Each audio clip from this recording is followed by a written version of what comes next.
VS novel world में आपका स्वागत है, जहां हर कहानी आपको नए सफ़र पर ले जाती है। आनंद लीजिए और कहानियों की दुनिया में खो जाइए। चलिए अब शुरू करते हैं। विराज का चेहरा फिर से लाल हो गया। अभिराज, बकवास मत करो। वह मेरी महिला कैसे हो सकती है? और वह बहुत शक्तिशाली है। मैं उसका मुकाबला नहीं कर सकता। अभिराज को आश्चर्य हुआ। क्या तुम तलवार देव नहीं हो? तुम हमेशा डींग मारते थे कि अगर मैं तुम्हारे साथ चलूं तो तुम मेरी रक्षा कर सकते हो और कोई मुझे नुकसान नहीं पहुंचा सकता। ऐसा कैसे हो सकता है कि कोई तुमसे भी ज्यादा ताकतवर हो? विराज शर्मिंदा दिख रहा था। उसने पहले वाकई ये बातें कही थी क्योंकि वह सोचता था कि वह दुनिया में सबसे शक्तिशाली हस्ती बन गया है और अब कोई उसका विरोधी नहीं है। ठीक है, मैं गलत था। अब वह तुमसे कुछ कहना चाहती है। विराज हैरान था कि यह निरंकुश महिला उनके आने के बाद से एक शब्द भी नहीं बोली थी। अभिराज ने उसे यहाँ लाने के लिए थोड़ा चिढ़ाया भी, लेकिन उसने कोई प्रतिक्रिया नहीं दी। विराज ने सोचा कि वह अभिराज की सुंदरता से चकित हो गई होगी। विराज को घिन महसूस हुई। कैसी बुढ़िया है। अरे, तुम कुछ कह क्यों नहीं रही हो? विराज ने उससे पूछा। अभिराज बस महिला को देखकर मुस्कुराया और फिर विराज की ओर देखा। तुम नील तारा के साथ टहलने क्यों नहीं जाते? तुम्हें पता है, उसने तुम्हें बहुत याद किया है। जैसे ही उसने ये कहा, विराज ने रोमिल नील तारा को देखा। नील तारा इतना प्यारा लग रहा था कि विराज लगभग अभिराज के जाल में फंस ही गया था। बिल्कुल नहीं, मैं उसे तुम्हारे पास नहीं छोड़ सकता। क्या होगा अगर वह तुम्हें नुकसान पहुंचाए? विराज की आंखें गंभीर थीं। अभिराज ने आह भरी। तुमने कहा कि तुम उसका मुकाबला नहीं कर सकते, लेकिन उसने तुम्हें नुकसान नहीं पहुंचाया और अभी भी कुछ नहीं कर रही है। चिंता मत करो। जाओ और बाजार से कुछ सब्जियां खरीद लाओ। मैं कुछ अच्छा बनाऊंगा। नहीं, वह आर्यन साम्राज्य से है। वह तुम्हें अपने साथ ले जाने आई है। मुझे डर है कि अगर मैं चला गया, तो वह तुम्हें जबरदस्ती ले जाएगी। फिर उसने सोफिया की ओर देखा। हमारा एक समझौता हुआ था। तुम उसे समझाने की कोशिश 2 मिनट तक करोगी। तुम कुछ कह क्यों नहीं रही हो? क्या तुम अपना वादा तोड़ने जा रही हो? सोफिया उस वक्त एक पागल की तरह विराज को थप्पड़ मारना चाहती थी। इस राक्षस के सामने उसके शरीर से पहले ही ठंडा पसीना बह रहा था। उसका दिल ढोल की तरह धड़क रहा था। लेकिन ये कमीना बिना रुके बकवास किए जा रहा था। अब उसे पछतावा हो रहा था कि उसने पहले इसका मुंह क्यों नहीं तोड़ा। जैसे ही यह विचार उसके मन में आया, उसे तुरंत अपने सिर पर मौत मंडराती महसूस हुई। अभिराज की ठंडी आंखें उसे देख रही थीं। क्या वह मेरे विचार भी पढ़ सकता है? सोफिया ने अपनी आंखों में डर के साथ सोचा। चिंता मत करो, मैं तुम्हारे विचार नहीं पढ़ सकता, लेकिन मैं तुम्हारी आंखें पढ़ सकता हूँ। इसलिए कुछ ऐसा मत सोचो जो तुम्हारी आंखों में दिखाई दे। उसने फिर से अभिराज की आवाज अपने सिर में सुनी। उस वक्त सोफिया ने कहा, दिव्य महल के तलवार देव, मैं तुम्हारे भाई से अकेले में बात करना चाहती हूँ। मैं उन्हें जरा भी नुकसान नहीं पहुंचाऊंगी। मैं अपनी आत्मा की कसम खाती हूँ। विराज हैरान था। अचानक इस महिला को क्या हो गया? उसने उसे इतनी सारी सलाह दी थी, उन लोगों के बारे में जिन्हें वह छू भी नहीं सकता। उसे कैसे झुकना चाहिए? बकवास, बकवास, और अब वह इतना अजीब व्यवहार कर रही थी। ठीक है, तुम्हें कौन सी सब्जियां चाहिए? विराज ने पूछा। नील तारा को अपने साथ ले जाओ। वह तुम्हें जरूरी चीजें खरीदने में मदद करेगा। विराज ने उस मोटे बिल्ली को संदेह से देखा। यह मोटा मुझे चीजें खरीदने में कैसे मदद कर सकता है? तुम बस उसे ले जाओ। तुम कब से ऐसे हो गए? इतने सारे अनावश्यक सवाल पूछ रहे हो। विराज हताश महसूस कर रहा था। तलवार देव बनने के बाद भी अभिराज हमेशा उसके साथ एक बच्चे जैसा व्यवहार करता था, और वह नहीं जानता था क्यों, लेकिन जब भी वह अभिराज से बात करता था तो उसे हमेशा एक सहज डर महसूस होता था। ये डर ऐसा था जैसे कोई बेटा अपने पिता से डरता हो, जो छोटी सी वजह से भी गुस्सा हो सकते थे। ठीक है, मोटे, यहाँ आओ। जैसे ही विराज ने ये कहा, नील तारा जमीन से कूद गया और पूरी तरह से विराज की गोद में समा गया। विराज खुद को रोक नहीं पाया और अपना चेहरा नील तारा के रोए पर रगड़ने लगा। कितना प्यारा है, विराज बड़बड़ाया। उसके बाद वह मोटे के साथ चला गया। जैसे ही विराज गया, सोफिया तुरंत घुटनों के बल बैठ गई। सर, कृपया मुझे माफ कर दें। मैं आपके बारे में नहीं जानती थी। कृपया, सर, तुम मुझे जबरदस्ती अपने साम्राज्य ले जाने आई थी। इसके पीछे क्या वजह है? अभिराज ने उससे पूछा। अगर उसे उसकी वजह पर्याप्त रूप से वैध लगी, तो वह उसे जाने देगा। वरना, वह आज मर जाएगी। वरिष्ठ, हमारे साम्राज्य की महारानी किसी अज्ञात कारण से बीमार पड़ गई हैं। हम बीमारी का पता नहीं लगा पा रहे हैं। यहाँ तक कि हमारे पूर्वज भी पता नहीं लगा पाए। वह एक स्तर 16 हस्ती हैं। इसलिए हमने ये देखने के लिए मानव क्षेत्र के सर्वश्रेष्ठ चिकित्सकों को खोजने का फैसला किया कि क्या उन्हें कोई अंदाजा है। तुम्हें मदद की जरूरत है और तुम दूसरों को अपने पास आने के लिए मजबूर कर रही हो। क्या ऐसा इसलिए है क्योंकि तुमने सोचा था कि तुम अजय हो और कोई तुम्हें छू नहीं सकता? अभिराज ने ठंडे लहजे में पूछा। उसका एक छोटा सा अंश उस पर जारी किया गया। सोफिया के पूरे शरीर से तुरंत खून बहने लगा। उसका आंतरिक ब्रह्मांड लगभग तुरंत ही कुचल गया। कृपया, वरिष्ठ, हमारा इरादा किसी को नुकसान पहुंचाने का नहीं था। बस महारानी को हर चिकित्सक के पास ले जाना मुश्किल होगा, इसलिए हमने उन्हें हमारे साम्राज्य में आने के लिए कहा। हमने उनके लिए बहुत सारे उपहार तैयार किए हैं, भले ही वे बीमारी का पता न लगा पाएं। अभिराज ने अपना तेज वापस ले लिया। वापस जाओ और अपनी महारानी को यहाँ ले आओ, और अपने साम्राज्य की आधी संपत्ति दिव्य महल को भेज दो। अब तुम जा सकती हो।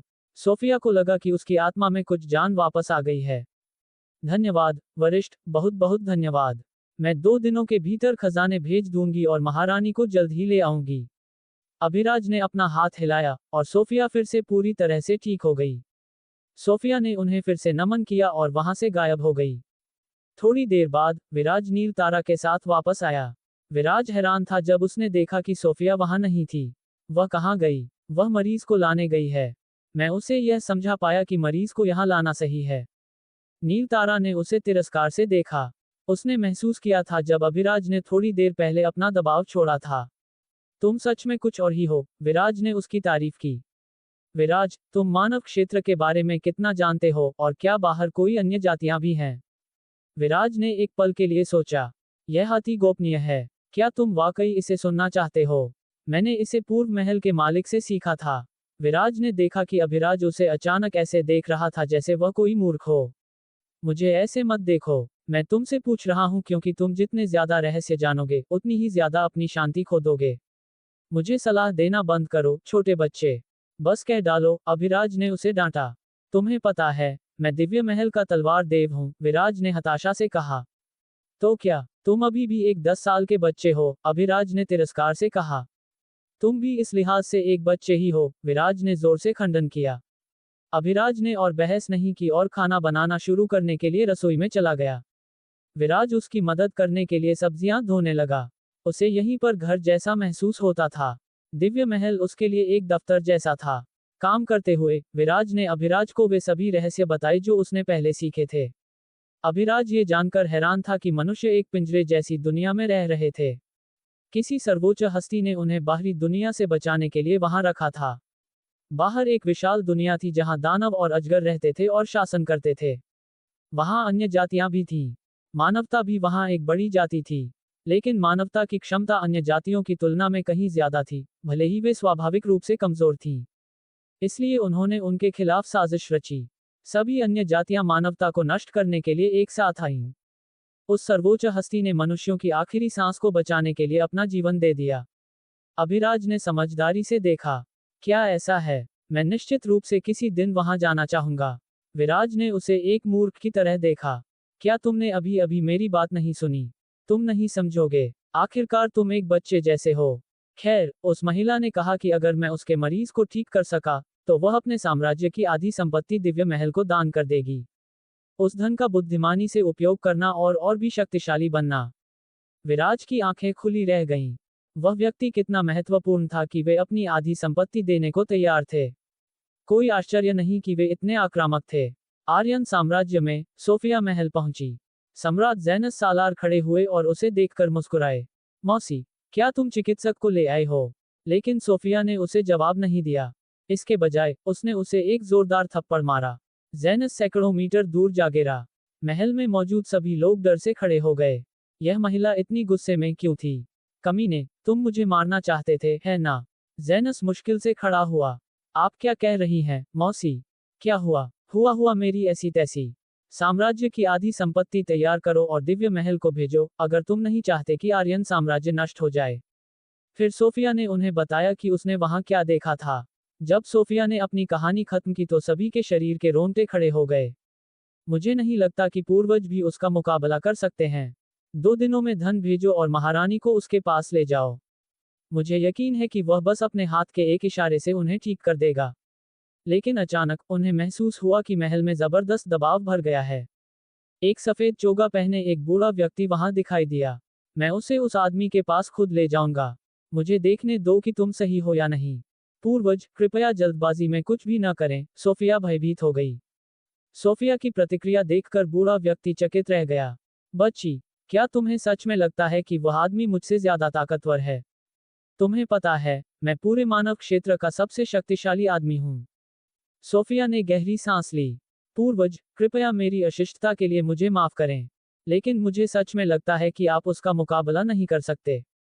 उस वक्त उसने मुझ पर अपना दबाव छोड़ा था, जो मेरा मानना है कि उसके तेज का बस एक छोटा सा अंश था, लेकिन वह दबाव आपके दबाव से 100 गुना ज्यादा मजबूत था। सोफिया ने बिना किसी हिचकिचाहट के जवाब दिया। क्या ऐसा है? तब तो मैं वाकई ऐसे व्यक्ति से मिलना चाहूंगा। चिंता मत करो, मैं जल्दबाजी में कुछ नहीं करूंगा। हालांकि उसने ऐसा कहा, फिर भी उसकी आंखों में संदेह था। सोफिया ने भी वह देखा, लेकिन वह क्या कर सकती थी? बूढ़े आदमी को उसकी तरह ही कष्ट सहने दो, तब वह समझेगा। जल्द ही उन्होंने महारानी को संत गांव ले जाने के लिए एक उड़ने वाला जहाज तैयार किया। सम्राट और पूर्वज दोनों उसके साथ जा रहे थे और सोफिया भी उनके साथ हो ली। जब उनका उड़ने वाला जहाज वल्लरी साम्राज्य के क्षेत्र में प्रवेश किया, तो दूसरों ने भी उसे देखा। वह आर्यन साम्राज्य के शाही परिवार का उड़ने वाला जहाज है ना? उन्होंने तलवार देव का सामना करने के लिए अपने शाही परिवार से लोगों को भेजा है। वह आदमी यकीनन जबरदस्त है। सम्राट और उनके बेटे ने आपस में चर्चा की। क्या हमें उनका पीछा करना चाहिए, पिताजी? मैं देखना चाहता हूं कि वे उस अहंकारी तलवार देव को कैसे कुचलते हैं। उसने तो हमारे खिलाफ युद्ध घोषित करने की भी हिम्मत की थी, राजकुमार ने अचानक अपने पिता से कहा। यह एक शानदार विचार है। चलो चलते हैं। सम्राट तुरंत सहमत हो गए। महाराज, हम भी आपका अनुसरण करना चाहते हैं, दरबार के सदस्यों ने कहा। वे दिव्य महल का विनाश अपनी आंखों से देखना चाहते थे। संत गांव में, अरे, तुम अपने दिव्य महल वापस क्यों नहीं जा रहे हो? क्या करने के लिए कुछ भी महत्वपूर्ण नहीं है? अभिराज ने विराज से पूछा। विराज कुछ मांस और चावल खा रहा था। मैं उसके यहाँ आने का इंतजार करूंगा। मैं तुम्हें अकेला नहीं छोड़ सकता। क्या होगा अगर वह तुम्हारे मरीज को ठीक न कर पाने पर तुम पर हमला कर दे? अभिराज ने आंखें घुमाई। क्या तुम्हें लगता है कि मैं उसका इलाज नहीं कर सकता? इसके अलावा, अगर वह हमला करती भी है, तो क्या तुम उसे हरा सकते हो? फिर क्या फायदा? विराज चिढ़ गया। इतनी बकवास मत करो। मुझे और मांस दो, और वह फलों का रस भी। इसका स्वाद बहुत अच्छा है। अभिराज ने आह भरी और उसे और खाना दिया, लेकिन अचानक उसने ऊपर देखा। ओह, वे पहले ही आ चुके हैं। उन्हें ज्यादा समय नहीं लगा, और ऐसा लगता है कि वह बूढ़ा आदमी उनका पूर्वज है। अभिराज ने उन्हें उसी क्षण देख लिया था जब वे वल्लरी साम्राज्य के क्षेत्र में प्रवेश किए थे। उड़ने वाला जहाज बहुत तेज था और जल्द ही संत गांव पहुंच गया। पूर्वज, हमें अपने जहाज को गांव के बाहर ही पार्क कर देना चाहिए। अन्यथा, बिना अनुमति के गांव के क्षेत्र में प्रवेश करना अशिष्टता होगी, सोफिया ने डर से चेहरे के साथ कहा। मैं आर्यन साम्राज्य का पूर्वज हूं, मानव क्षेत्र में सबसे शक्तिशाली हस्ती। भले ही यह रहस्यमय विशेषज्ञ मुझसे ज्यादा ताकतवर हो, उसे मुझे इतना तो मान देना चाहिए, है ना? बूढ़े आदमी ने मुस्कान के साथ कहा। बूढ़े आदमी को वास्तव में एक सबक सीखने की जरूरत है, अन्यथा वह नहीं समझेंगे, सोफिया ने तिरस्कार से सोचा। वे बस गांव में प्रवेश करने ही वाले थे, लेकिन उनका जहाज एक अदृश्य अवरोध से टकरा गया। पूरा जहाज कांपने लगा। यह अच्छी बात थी कि जहाज में ऐसी टक्करों के खिलाफ अपनी सुरक्षा व्यवस्था थी। यह क्या है? एक अवरोध? पूर्वज हैरान था। उसने ये देखने के लिए अवरोध पर हाथ दबाने की कोशिश की कि क्या वह इससे गुजर सकता है, लेकिन वह असफल रहा। उसे सबके सामने थोड़ा शर्मिंदा महसूस हुआ, इसलिए उसने और भी जोर से दबाना शुरू कर दिया। एक बिंदु पर, वह हवा में तैरने लगा और अपनी पूरी ताकत से अवरोध के खिलाफ दबाया। अगर उसने ऐसा जहाज पर किया होता, तो वह टुकड़ों में टूट जाता। थोड़ी कोशिश करने के बाद, बूढ़ा आदमी शर्मिंदगी से लाल हो गया, खासकर जब उसने सोफिया की आंखों में तिरस्कार देखा। सोफिया अपने पूर्वज के मूर्खतापूर्ण व्यवहार को और बर्दाश्त नहीं कर सकी। वरिष्ठ, कृपया हमें अंदर आने दें। हम आपके आभारी रहेंगे। जैसे ही उसने ये कहा, अवरोध जीवित होता हुआ प्रतीत हुआ और उड़ने वाले जहाज के गुजरने के लिए पर्याप्त जगह खोल दी। बूढ़ा आदमी एक हारे हुए योद्धा की तरह जहाज पर वापस आया और आह भरी। मैं काफी बूढ़ा हो गया हूँ। अब मैं अपनी जवानी में नहीं हूँ। सोफिया अपनी आंखें घुमाए बिना नहीं रह सकी। बूढ़े गधे, तुम अभी अपने सबसे अच्छे समय में हो, वह ये कहना चाहती थी, लेकिन उसने नहीं कहा। उड़ने वाला जहाज अवरोध से होते हुए प्रवेश किया और सीधे झील के ऊपर चला गया। गांव वाले उड़ने वाला जहाज देखने आए। कितना बड़ा जहाज है, क्या हम इस पर चढ़ सकते हैं, माँ? लगभग 6 साल के एक बच्चे ने अपनी माँ से पूछा। बकवास मत करो, वे संत के मेहमान हैं। अनादर मत करो। लड़के ने बात करना बंद कर दिया। इन लोगों को क्या हो गया है? एक सामान्य लड़का भी स्तर 2 की हस्ती है, पूर्वज ने अपनी आंखों में डर के साथ कहा। ऐसा महसूस हुआ जैसे वे एक उच्च आयामी राक्षस क्षेत्र में प्रवेश कर चुके हैं। यहाँ तक कि एक बच्चा भी शक्तिशाली पैदा हुआ था। असल में, वे इतने शक्तिशाली इसलिए थे क्योंकि अभिराज हर महीने गांव वालों के लिए 2 उपचार सत्र आयोजित करता था। पिछले 2 सालों में, बिना एहसास किए भी, वे ऐसे बन गए थे। अब हर कोई सुबह अलग अलग साम्राज्यों में काम करने जाता था और रात को गांव वापस आता था। उनका गांव मानव क्षेत्र का सबसे अमीर स्थान था, यहाँ तक कि मध्य महाद्वीप के 10 साम्राज्यों को मिलाकर भी ज्यादा। सभी जहाज से बाहर आए।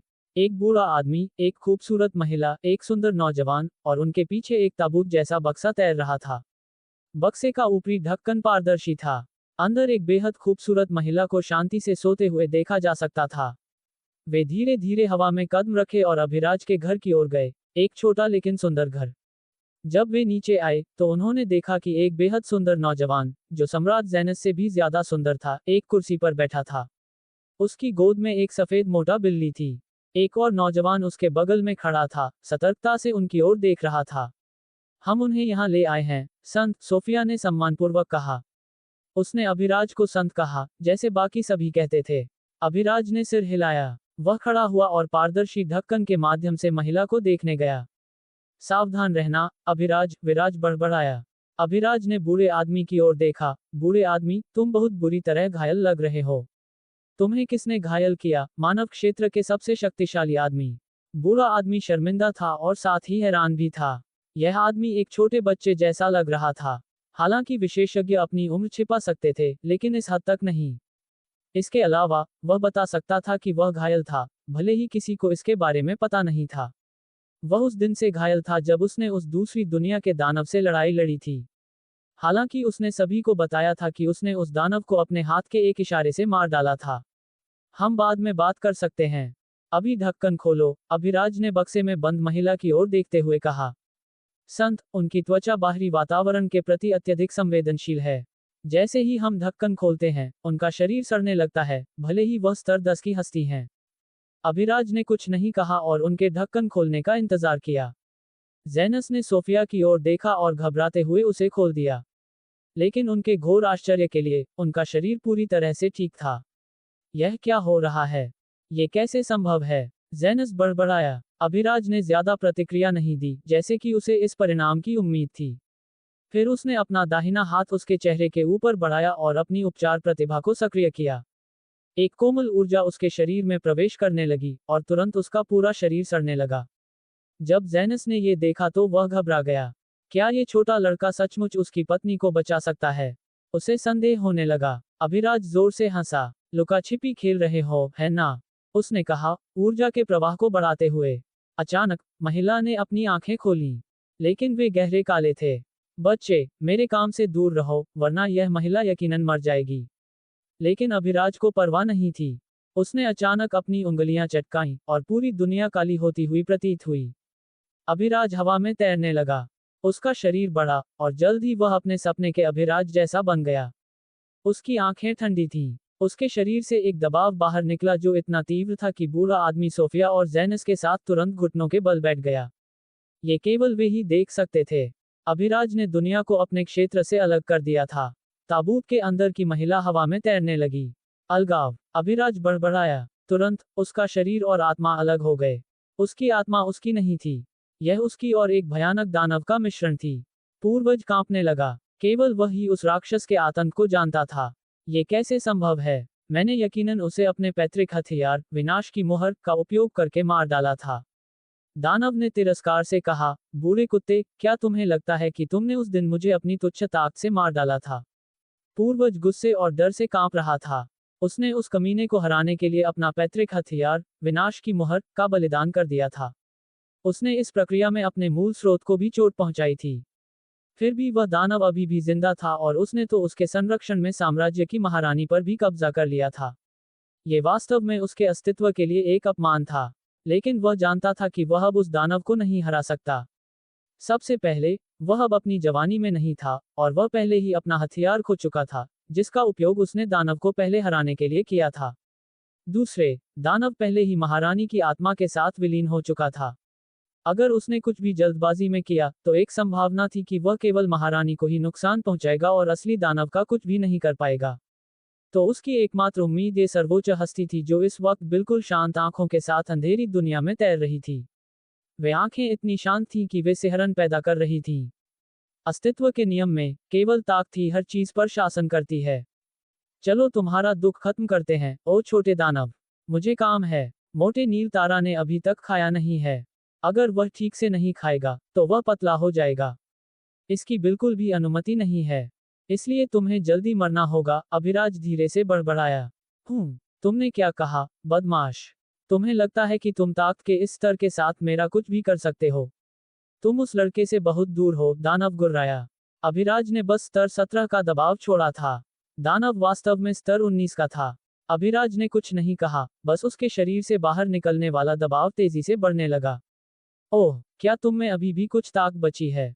तुम्हारी आत्मा को निगलना सुखद होगा। चलो, अपने चरम स्तर तक पहुंचो। मैं उस हताशा का आनंद लेना चाहता हूं जो तुम्हें महसूस होगी जब मैं तुम्हें तुम्हारी पूरी ताकत दिखाने के बाद भी निगल जाऊंगा। हे, यह अजीब लग रहा था क्योंकि दानव महारानी की आत्मा के साथ विलीन हो चुका था, इसलिए वह कुछ हद तक उसकी तरह दिख रहा था, जिसने इसे और भी ज्यादा परेशान करने वाला बना दिया था। लेकिन अचानक दानव को लगा कि कुछ गलत है। बहुत गलत है। नहीं, रुको, तुम क्या कर रहे हो? रुको, तुम और ज्यादा दबाव कैसे डाल सकते हो? तुम नियम तोड़ रहे हो। मैंने कहा रुको। वह एक पागल की तरह दहाड़ा, क्योंकि अभिराज का दबाव पहले ही स्तर 19 को पार कर चुका था और अभी भी बढ़ रहा था। ये दुनिया एक अभयारण्य की तरह थी जहां स्तर 19 से ऊपर किसी को भी अनुमति नहीं थी। ये दानव इस अभयारण्य की रक्षा प्रणाली में एक खामी ढूंढकर यहाँ प्रवेश कर गया था, लेकिन वह यहाँ जैसा था वैसा नहीं रह सकता था क्योंकि इस जगह की एक इच्छा शक्ति थी। हालांकि यह लगभग मर चुकी थी, फिर भी इसमें कुछ चेतना बची थी। इसलिए उसने ऐसा नाटक किया जैसे कि वह यहाँ के सबसे शक्तिशाली व्यक्ति से हार गया हो और उसके करीबी पर कब्जा कर लिया हो। वह धीरे धीरे महारानी की आत्मा के साथ विलीन हो रहा था, जो इस अभयारण्य के मूल जीवन रूपों में से एक थी। वह इस जगह पर कब्जा करना चाहता था, जो वास्तव में मानव पक्ष की 27 हस्तियों के जीवन रक्त द्वारा परिष्कृत एक विशाल अंतरिक्ष खजाना था। इसलिए हर कोई इस सर्वोच्च खजाने पर कब्जा करना चाहता था, लेकिन वे रक्षा में कोई खामी नहीं ढूंढ पाए। ये दानव भाग्यशाली था और इसने बाहर किसी को इसके बारे में नहीं बताया। लेकिन अब, उसके सामने का इंसान इस जगह का नियम तोड़ रहा था। स्पष्ट रूप से, वह स्तर 19 से ऊपर का कोई व्यक्ति था, लेकिन अंतरिक्ष खजाने को उस पर कोई असर नहीं पड़ रहा था। ऐसा इसलिए था क्योंकि वे अब अभिराज के क्षेत्र में थे, जिसे उसने अपने पिछले स्व को इसका उपयोग करते हुए एक सपना देखने के बाद जागृत किया था। अभिराज का अंतिम क्षेत्र किसी भी स्थान से अंतरिक्ष को काट सकता था। इससे कोई फर्क नहीं पड़ता था कि यह तीसरा आयाम, चौथा आयाम, मूल आयाम, या यहाँ तक कि एक सर्वोच्च अंतरिक्ष खजाने का आयाम था। इसलिए वह जितना चाहे उतना जंगली हो सकता था, और खजाने की इच्छाशक्ति को इसके बारे में कुछ भी महसूस नहीं होगा। कृपया रुक जाओ, कृपया। मैं इस महिला को इसी वक्त छोड़ दूंगा। कृपया, सर, मेरे पास बाहरी दुनिया के बारे में जानकारी है। यकीनन आप उसके बारे में जानना चाहेंगे, दानव ने विनती की, उसे लुभाने की कोशिश करते हुए। अभिराज की आंखों में आश्चर्य का भाव था। जब दानव ने वह देखा, तो उसे राहत महसूस हुई। लेकिन फिर उसने एक जबरदस्त दबाव महसूस किया जिसने उसे महिला की आत्मा से अलग कर दिया, और वह इसके बारे में कुछ भी करने में असमर्थ था। वह तीव्र उत्तेजना से घोर निराशा में गिर गया। उसे यहाँ एक विसंगति मिली थी, और वह इसके लिए तैयार नहीं था। ठीक करो, धमाका। इस बार, उससे कोई कोमल ऊर्जा बाहर नहीं निकली, इसके बजाय, हिंसक और अराजक ऊर्जा बाहर आई। ये दानव की आत्मा में प्रवेश कर गई और उसके सभी स्मृति कणों को निकाल लिया, फिर उसके लौकिक बंधन को नष्ट कर दिया। उसके बाद, दानव शून्यता में विघटित हो गया। स्मृति कण अभिराज के दिमाग में प्रवेश कर गए। फिर उसने अपनी उंगलियां चटकाईं, और महारानी की आत्मा उसके शरीर में वापस आ गई। अभिराज धीरे धीरे सिकुड़ने लगा और अपने छोटे रूप में आ गया, जो अब उसका वास्तविक रूप था। अंतिम क्षेत्र भी हटा लिया गया। लेकिन पूर्वज, सम्राट ज़ेनस और सोफिया ऐसे लग रहे थे जैसे उन्होंने अपनी आत्मा खो दी हो। उन्होंने अभी अभी क्या देखा था? वह क्या था? कोई इतना शक्तिशाली कैसे हो सकता है? अभिराज ने उनके लगभग आत्माहीन चेहरों को देखा। तुम लोगों को क्या हुआ है? तुम्हारी महारानी अब सुरक्षित और स्वस्थ हैं। जल्द ही पैसे भेज देना, ठीक है? बूढ़े आदमी ने अभिराज की ओर देखा और घुटनों के बल गिर पड़ा। सर, कृपया मुझे अपना अनुयायी बना लें। मैं आपका बटलर बन सकता हूं और आपके लिए खाना बना सकता हूं, और मैं रोजाना सर नीलतारा के रोएं भी कंघी कर सकता हूं। सोफिया ने तुरंत शाप दिया। कोई आश्चर्य नहीं कि वह एक बूढ़ा गधा था। वह अपने कामों में कितना तेज था, लेकिन वह एक गधे से पीछे नहीं रहेगी। उसके पास अपना हथियार था। संत, वह बुढ़ापे के कारण सनकी हो गया है। वह आपका बटलर कैसे बन सकता है? मुझे देखो, मैं जवान, खूबसूरत हूँ और एक से ज्यादा तरीकों से आपकी देखभाल कर सकती हूँ। उसने कुछ मोहक अंदाज में आखिरी पंक्ति कही। कृपया मुझे अपनी नौकरानी बना लें।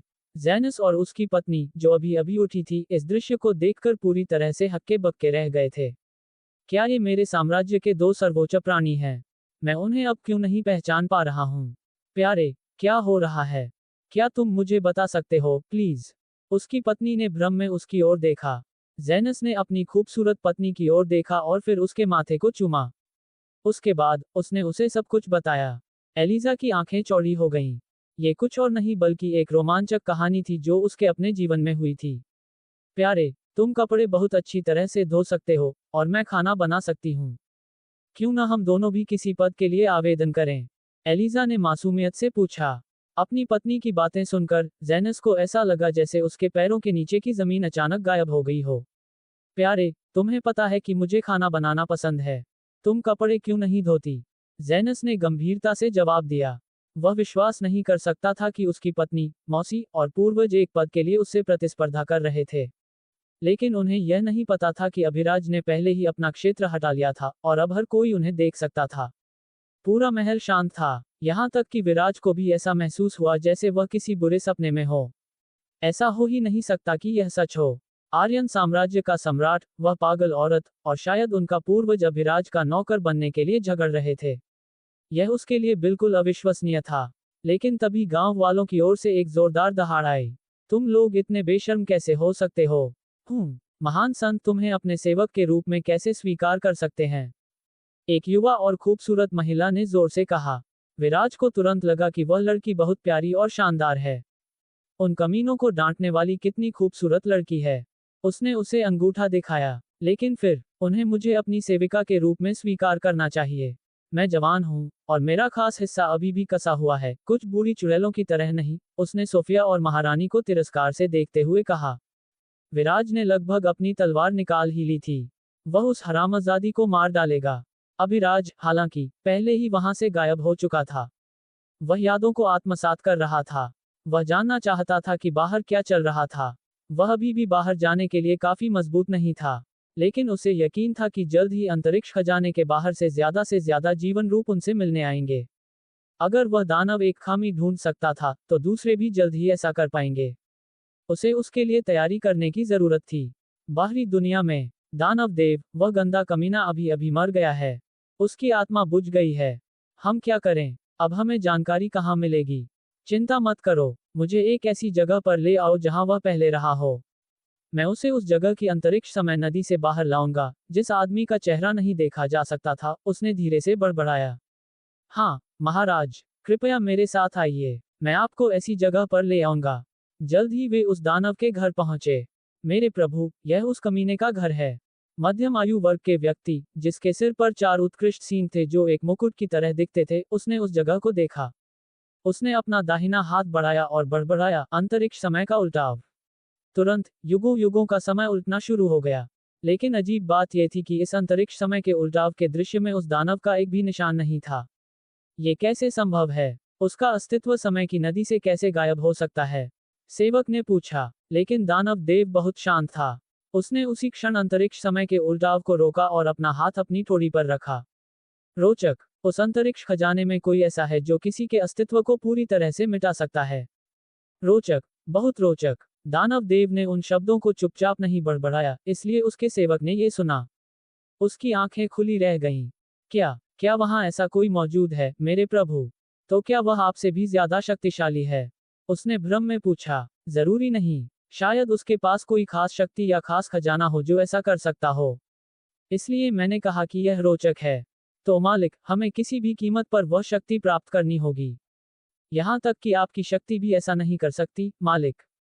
सेवक स्तर 26 की हस्ती था, इसलिए वह अपने मालिक से इस तरह बात कर सकता था, क्योंकि वह युगों से उसकी सेवा कर रहा था। दानव देव ने आह भरी, मैं अभी भी उस अवरोध को भेद नहीं सकता, इसलिए मैं इतना मजबूत नहीं हूं। मैं शायद उस अंतरिक्ष खजाने को हासिल करने के बाद काफी मजबूत हो जाऊंगा, या कम से कम मैंने ऐसा सोचा था। लेकिन मुझे लगता है कि मुझे उसे हासिल करने के बाद उस अंतरिक्ष खजाने से उस खास जीवन रूप को आत्मसात करने की जरूरत होगी। मुझे उम्मीद है कि वह एक इंसान होगा। उनका स्वाद सचमुच बहुत अच्छा होता है। मैं अभी भी उनके मांस के स्वर्गीय स्वाद को याद करता हूँ। जब उसे कुछ खास यादें याद आई तो उसके मुंह में लार आने लगी। आप सही कह रहे हैं, मालिक। मुझे याद है एक बार मैंने एक पूरे मानव राष्ट्र को निगल लिया था। वह अब तक का सबसे शानदार भोजन था जो मैंने कभी किया था। उसका सेवक भी अपने अतीत की यादें ताज़ा करने लगा। संत गांव में अभिराज ने आखिरकार यादों को आत्मसात करना खत्म कर दिया। वह बाहरी दुनिया यकीनन रोचक है। शायद मुझे वहां कुछ खास खजाने मिलेंगे जो मुझे और भी तेजी से मजबूत बना पाएंगे। मुझे लगता है कि इस जीवन में मेरा कोई मिशन या कुछ और है। इसीलिए मैंने पुनर्जन्म लिया। जब मैं खुद की तुलना अपने पिछले स्व से करता हूं तो मुझे अभी भी एक चींटी जैसा महसूस होता है।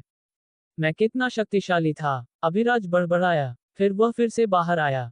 तुम लोग बहुत शोर मचा रहे हो। यहाँ से चले जाओ, मुझे अभी मछली पकड़नी है, अभिराज ने शांत लहजे में कहा। यह एक शांत बयान था, लेकिन यह एक दैवीय नियम जैसा था। हर कोई तुरंत उस जगह को खाली करने लगा। विराज पूरी तरह से हक्का बक्का होकर सब कुछ देख रहा था। अरे अभिराज, क्या हो रहा है? क्या तुम मुझे बता सकते हो, प्लीज? मैं जानना चाहता हूँ। तुम मुझसे क्या छिपा रहे हो? विराज ने पूछा। बस इतना जान लो, तुम्हें अपने संसाधनों के लिए कभी लड़ने की जरूरत नहीं है। मैंने तुम्हें पिछले 2 सालों से लड़ने दिया क्योंकि मैं चाहता था कि तुम खुद से शक्तिशाली और ज्यादा अनुभवी बनो। अब तुमने दुनिया देखी है और तुम बड़े हो गए हो। तुम अब बस चुपचाप बैठ सकते हो और शांति से साधना कर सकते हो। तुम्हारे पास मैं हूँ, महान संत अभिराज, तुम्हारे समर्थन में। फिर अभिराज ने अपनी उंगली चटकाई। एक शुद्ध ऊर्जा विराज के शरीर में प्रवेश कर गई, और विराज के आश्चर्य के लिए, वह सफलता प्राप्त करने लगा। और 1 घंटे में, उसने स्तर 12 से स्तर 15 तक सफलता प्राप्त कर ली। वह अपनी आंखों में डर के साथ सब कुछ देख रहा था। इसलिए नहीं कि उसने इस तरह सफलता प्राप्त की थी, बल्कि इसलिए कि अब वह दूसरों की साधना भी देख सकता था। सोफिया स्तर 15 की थी, और वह अभी भी उस पूर्वज को नहीं देख पा रहा था। लेकिन वह सभी गांव वालों को देख सकता था। उनमें से हर कोई स्तर 12, 13 और यहां तक कि 14 का था। उसके शब्द खो गए। मैं इस सब समय लड़ रहा था, ये सोचकर कि मैं उसे बाहरी दुश्मनों से बचा रहा हूं। मैं कितना मूर्ख था। यकीनन वह अभिराज ही है। वह हमेशा मेरा बड़ा भाई और मुझसे ज्यादा शक्तिशाली रहेगा। मुझे यहीं रुकना चाहिए था और उसके साथ मछली पकड़नी चाहिए थी। उन बेकार की लड़ाइयों और हत्याओं की वजह से मैंने कितने स्वादिष्ट भोजन गंवा दिए, और फिर भी, मैं यहाँ के एक औसत गांव वाले से भी कमजोर था। अभिराज ने तिरस्कार से उसकी ओर देखा जब उसने विराज के चेहरे पर उदासी देखी। यहाँ से निकल जाओ और दिव्य महल को अच्छी तरह से संभालो। मैं अपने गांव में कोई मुफ्तखोर नहीं चाहता। तुम कमीने, तुम मेरे साथ ऐसा कैसे कर सकते हो? मैं तुम्हारा छोटा भाई हूँ, है ना? कृपया मुझे यहाँ रहने दो। मैं आंगन को साफ रखूंगा। और वह मोटा नील तारा भी एक मुफ्तखोर है ना? इससे पहले कि अभिराज कुछ कह पाता, नील तारा ने विराज के दिमाग में एक गुस्सैल बाघ की तरह दहाड़ा। म्याऊं, म्याऊं, कमीने विराज। अगर हिम्मत है तो मुझसे लड़ो। मैं तुम्हें एक सबक सिखाऊंगा। मैं मुफ्तखोर कैसे हूँ। मैं सभी गांव वालों में सबसे ज्यादा मेहनत करता हूँ। मुझे रोजाना मालिक की पीठ की मालिश करने की जरूरत होती है। मुझे प्यारा बने रहने की जरूरत होती है ताकि मालिक मुझे सहला सकें। तुम्हारी क्या औकात है? विराज नील तारा की आवाज सुनकर हैरान था। यह एक बच्चे जैसी आवाज थी। लेकिन उसे ज्यादा देर तक हैरान नहीं रहना पड़ा, क्योंकि उसका गुस्सा तुरंत शून्य से अनंत तक बढ़ गया। उस मोटे बिल्ली ने अभी अभी उसे शाप दिया था और उसे बेकार कहा था। लेकिन वह इसका खंडन नहीं कर सका क्योंकि अभिराज ने हस्तक्षेप किया। ठीक है, तुम भी जा सकते हो। हर 15 दिन में यहाँ आना। उसने अपना हाथ हिलाया, और विराज वहां से गायब हो गया। उसे सीधे उसके सिंहासन पर टेलीपोर्ट कर दिया गया। जब उसने अपनी आंखें खोली, तो उसने देखा कि उसके सभी दरबारी उसे ऐसे देख रहे थे जैसे उन्होंने कोई भूत देखा हो। महाराज, आप अचानक यहाँ कैसे प्रकट हुए? क्या उस महिला ने आपको जाने दिया? सबरों ने भ्रम में पूछा। मेरा समय बर्बाद मत करो। मुझे अभ्यास करने की जरूरत है। विराज भी वहां से गायब हो गया। अभिराज अब इस अंतरिक्ष खजाने को अपने लिए हासिल करना चाहता था। कौन जानता है कि यह किस तरह का लाभ ला सकता है। इसलिए उसने पहले सीधा होने की कोशिश की, लेकिन उसे ऐसे परिणाम की उम्मीद नहीं थी। क्या तुम मेरी बात सुन रहे हो? अगर तुम मुझे मजबूत बनने में मदद करते हो तो मैं तुम्हारे मालिक का बदला ले सकता हूँ। मैं खुद भी और ज्यादा शक्तिशाली बन जाऊंगा, लेकिन उसमें कुछ समय लगेगा। अगर तुम्हारे पास कोई शॉर्टकट तरीका है तो मुझे बताओ। हम उन दानवों और अजगरों को एक साथ नष्ट कर सकते हैं। उसने सोचा था कि उसे कोई जवाब नहीं मिलेगा, लेकिन उसे आश्चर्य हुआ कि उसे एक स्पष्ट जवाब मिला। अपनी योग्यता साबित करो। ओहो, तो इसमें वास्तव में एक चेतना है। अभिराज ने अपना हाथ जमीन पर रखा। ठीक करो। तुरंत एक अनंत मात्रा में ऊर्जा जमीन में प्रवेश करने लगी। उसकी अनंत शक्ति तकनीक और अनंत ऊर्जा तकनीक, जो उसे एक साधना पुस्तिका से मिली थी, ने मिलकर उसे एक राक्षस बना दिया था। उसका ऊर्जा भंडार बहुत बड़ा था, और वह भी मुख्य बात नहीं थी।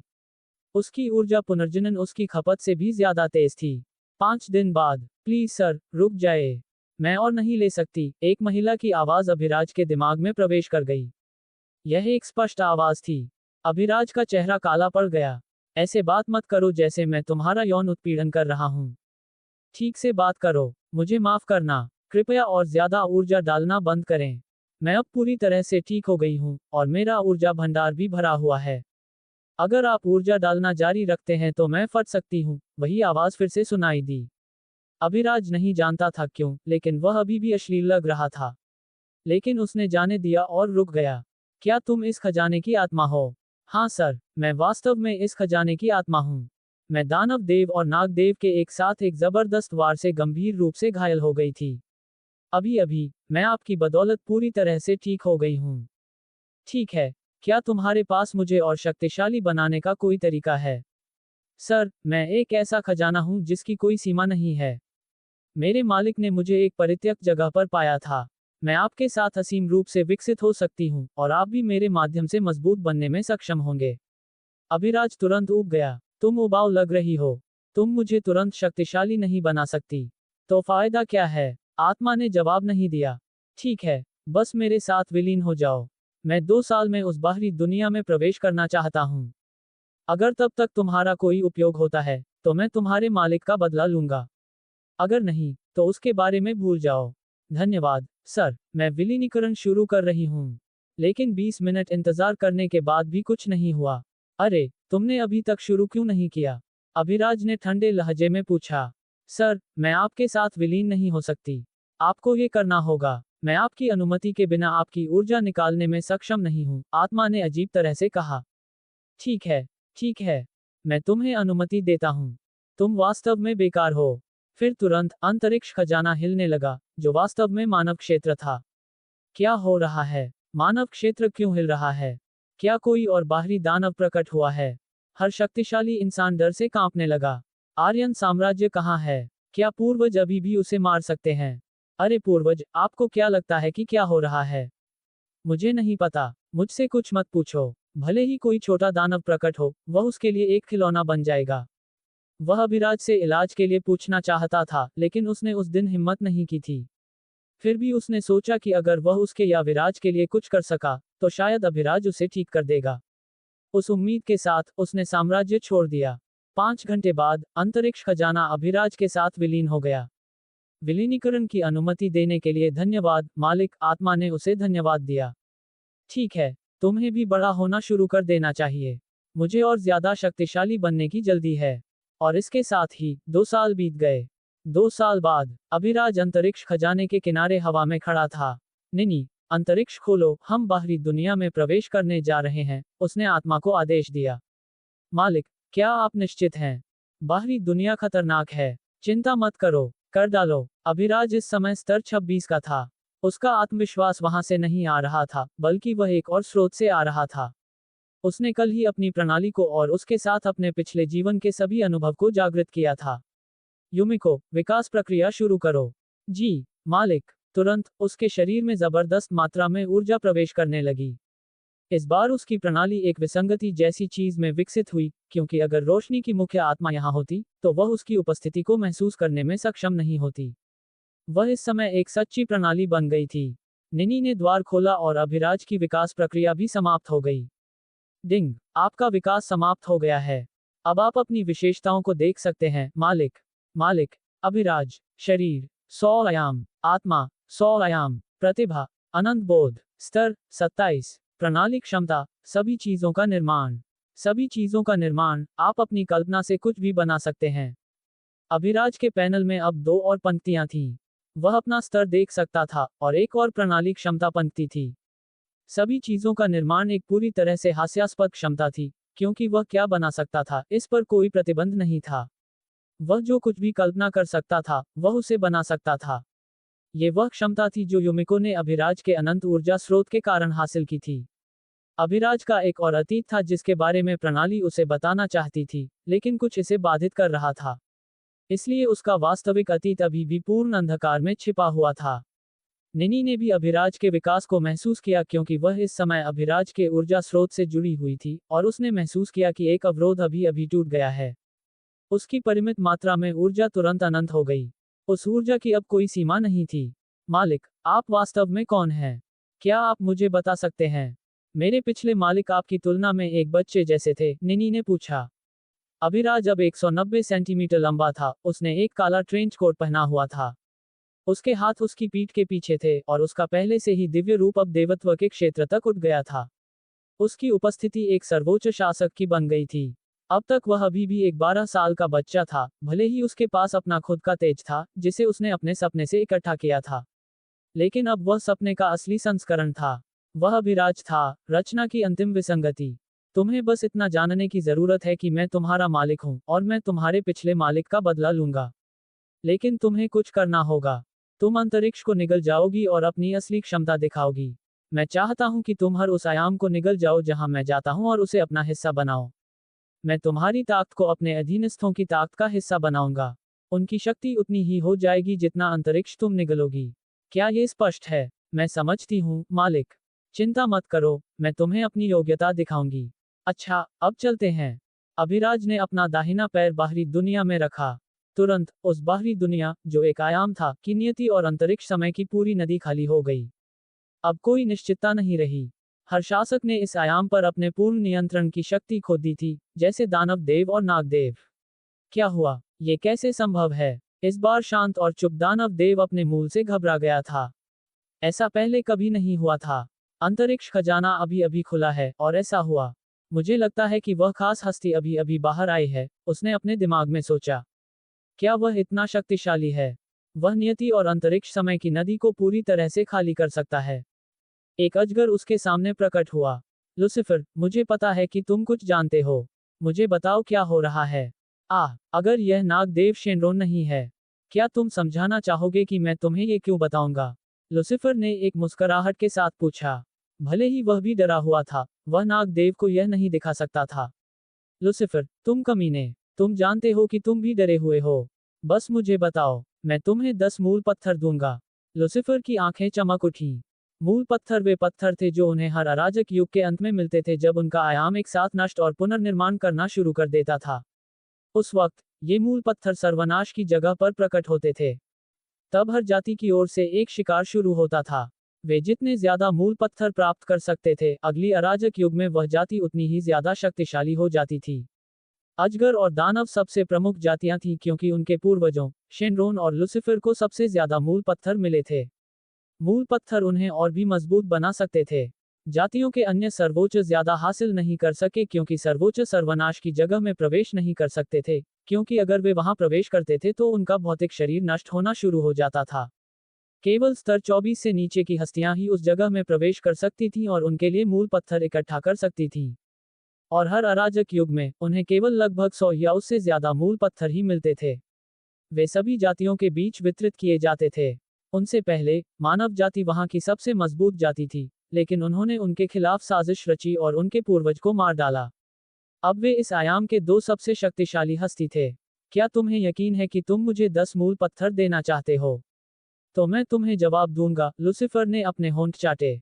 शेनरोन ने शाप दिया, क्या कमीना है। लेकिन फिर भी उसने लुसिफर को 10 दूध या सफेद क्रिस्टल गोले दिए, और लुसिफर ने उसके सवाल का जवाब दिया। तो तुम अकेले ही उस खास जीवन रूप को निगलना चाहते थे? शेनरोन ने ठंडे लहजे में उसकी ओर देखा। अब इस जगह को छोड़ दो। तुम्हारे साथ व्यापार करके अच्छा लगा। शेनरॉन ने उसे एक और बार शाप दिया और चला गया। वह अब उस खास हस्ती को भी ढूंढना चाहता था। अंतरिक्ष खजाने से बाहर आते ही अभिराज ने उसे अपने आंतरिक आयाम के अंदर रख दिया ताकि कोई भी उसका स्थान न ढूंढ सके। युमिको, इस आयाम के अस्तित्वगत नियम से जुड़ो और मुझे सभी विवरण दो। ठीक है, मालिक। और जल्द ही अभिराज को उसका जवाब मिल गया। अब वह उतना ही जानता था जितना वहां की अलग अलग जातियों के वे बूढ़े गधे जानते थे। अभिराज ने कोई समय बर्बाद नहीं किया और अपनी जगह से गायब हो गया। लूसीफर के सामने दानव महल में प्रकट हुआ।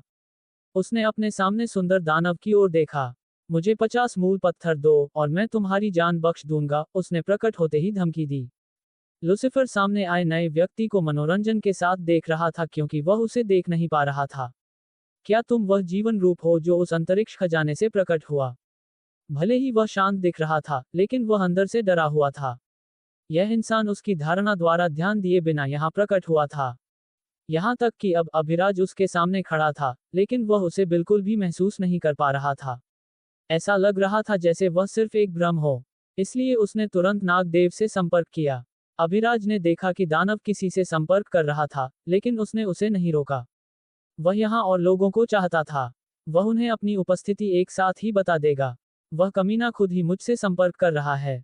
कितना हास्यास्पद है, शेनरॉन ने ठंडे लहजे में कहा। लेकिन जब उसने संदेश की सामग्री देखी तो उसकी आंखें तुरंत डर से चौड़ी हो गईं। विसंगति वहां प्रकट हुई है, लेकिन वह मुझे ये क्यों बताएगा?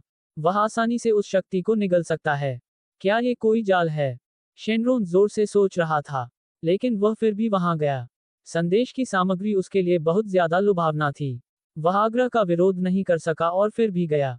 वह अपनी शक्ति पर बहुत आश्वस्त था। उसने अब तक 105 मूल पत्थर आत्मसात कर लिए थे। हर 10 मूल पत्थर उन्हें एक अतिरिक्त आयामी शक्ति देते थे। तो उसके शरीर में अब 10.5 अतिरिक्त आयामी शक्ति थी। लूसीफर ने भी लगभग उतना ही, 104 मूल पत्थर आत्मसात कर लिए थे। तो शेनरॉन को यकीन था कि वह लूसीफर की साजिशों को कुचल सकता है। लेकिन जैसे ही उसने वहां टेलीपोर्ट किया, उसका चेहरा डर से बदल गया। क्योंकि वहां कोई खड़ा तो था, लेकिन वह उसकी उपस्थिति को महसूस नहीं कर पा रहा था। इसका मतलब केवल यही था कि प्रतिद्वंद्वी उनसे असीम रूप से ज्यादा शक्तिशाली था या उसके पास कोई सुपर खास शक्ति थी। दोनों में से कोई भी डरावना था, क्योंकि वह जानता था कि उस आदमी के पास किसी के अस्तित्व को स्थायी रूप से मिटाने की शक्ति थी। लूसीफर, तुम कमीने, तुमने मेरे खिलाफ साजिश रची। तुम खुद ही क्यों नहीं मर गए? शेनरॉन दहाड़ा। कितनी छिपकली है, पहले से ही डरा हुआ है। क्या होगा अगर वह अंतरिक्ष खजाना उसकी उपस्थिति को छिपा सकता हो? तब वह इतना शक्तिशाली नहीं होगा। मैं उससे निपट सकता था, लेकिन मैं अतिरिक्त सतर्क रहना चाहता था। बस बहुत हो गया बकवास। अभिराज ने ठंडे लहजे में लूसीफर और शेनरॉन की ओर देखा। छिपकली, तुम भी मुझे 50 मूल पत्थर दो, उस दानव की तरह ही। अभिराज जानता था कि वे उस मानव सर्वोच्च के मारे जाने में शामिल थे, लेकिन वे हत्यारे नहीं थे। किसी और ने वह किया था। इन दो मूर्खों को बस उसके द्वारा खेला गया था। मारो, शेनरॉन ने जबरदस्त गुस्से के साथ दहाड़ा। उसे सबसे ज्यादा नफरत तब होती थी जब उसे छिपकली कहा जाता था। वह लूसीफर को युगों से जानता था, इसलिए अगर उसने ऐसा कहा तो कोई फर्क नहीं पड़ता था, लेकिन एक छोटे से मानव नवागंतुक ने भी उसे ऐसा कहने की हिम्मत की। यह अक्षम्य था। विनाश के पंजे। शेनरॉन दहाड़ा। तुरंत वह एक विशाल बैंगनी अजगर में बदल गया, नागदेव का रूप। मर जाओ, उसने किसी भी परिणाम के बारे में सोचे बिना हमला किया। अभिराज ने आने वाले हमले को ऐसे देखा जैसे कुछ भी नहीं। एक बैंगनी अजगर हूँ। मैंने सुना है कि अजगर का मांस बहुत पौष्टिक होता है। मुझे आश्चर्य है कि एक बैंगनी अजगर का स्वाद कैसा लगता है, अभिराज बड़बड़ाया।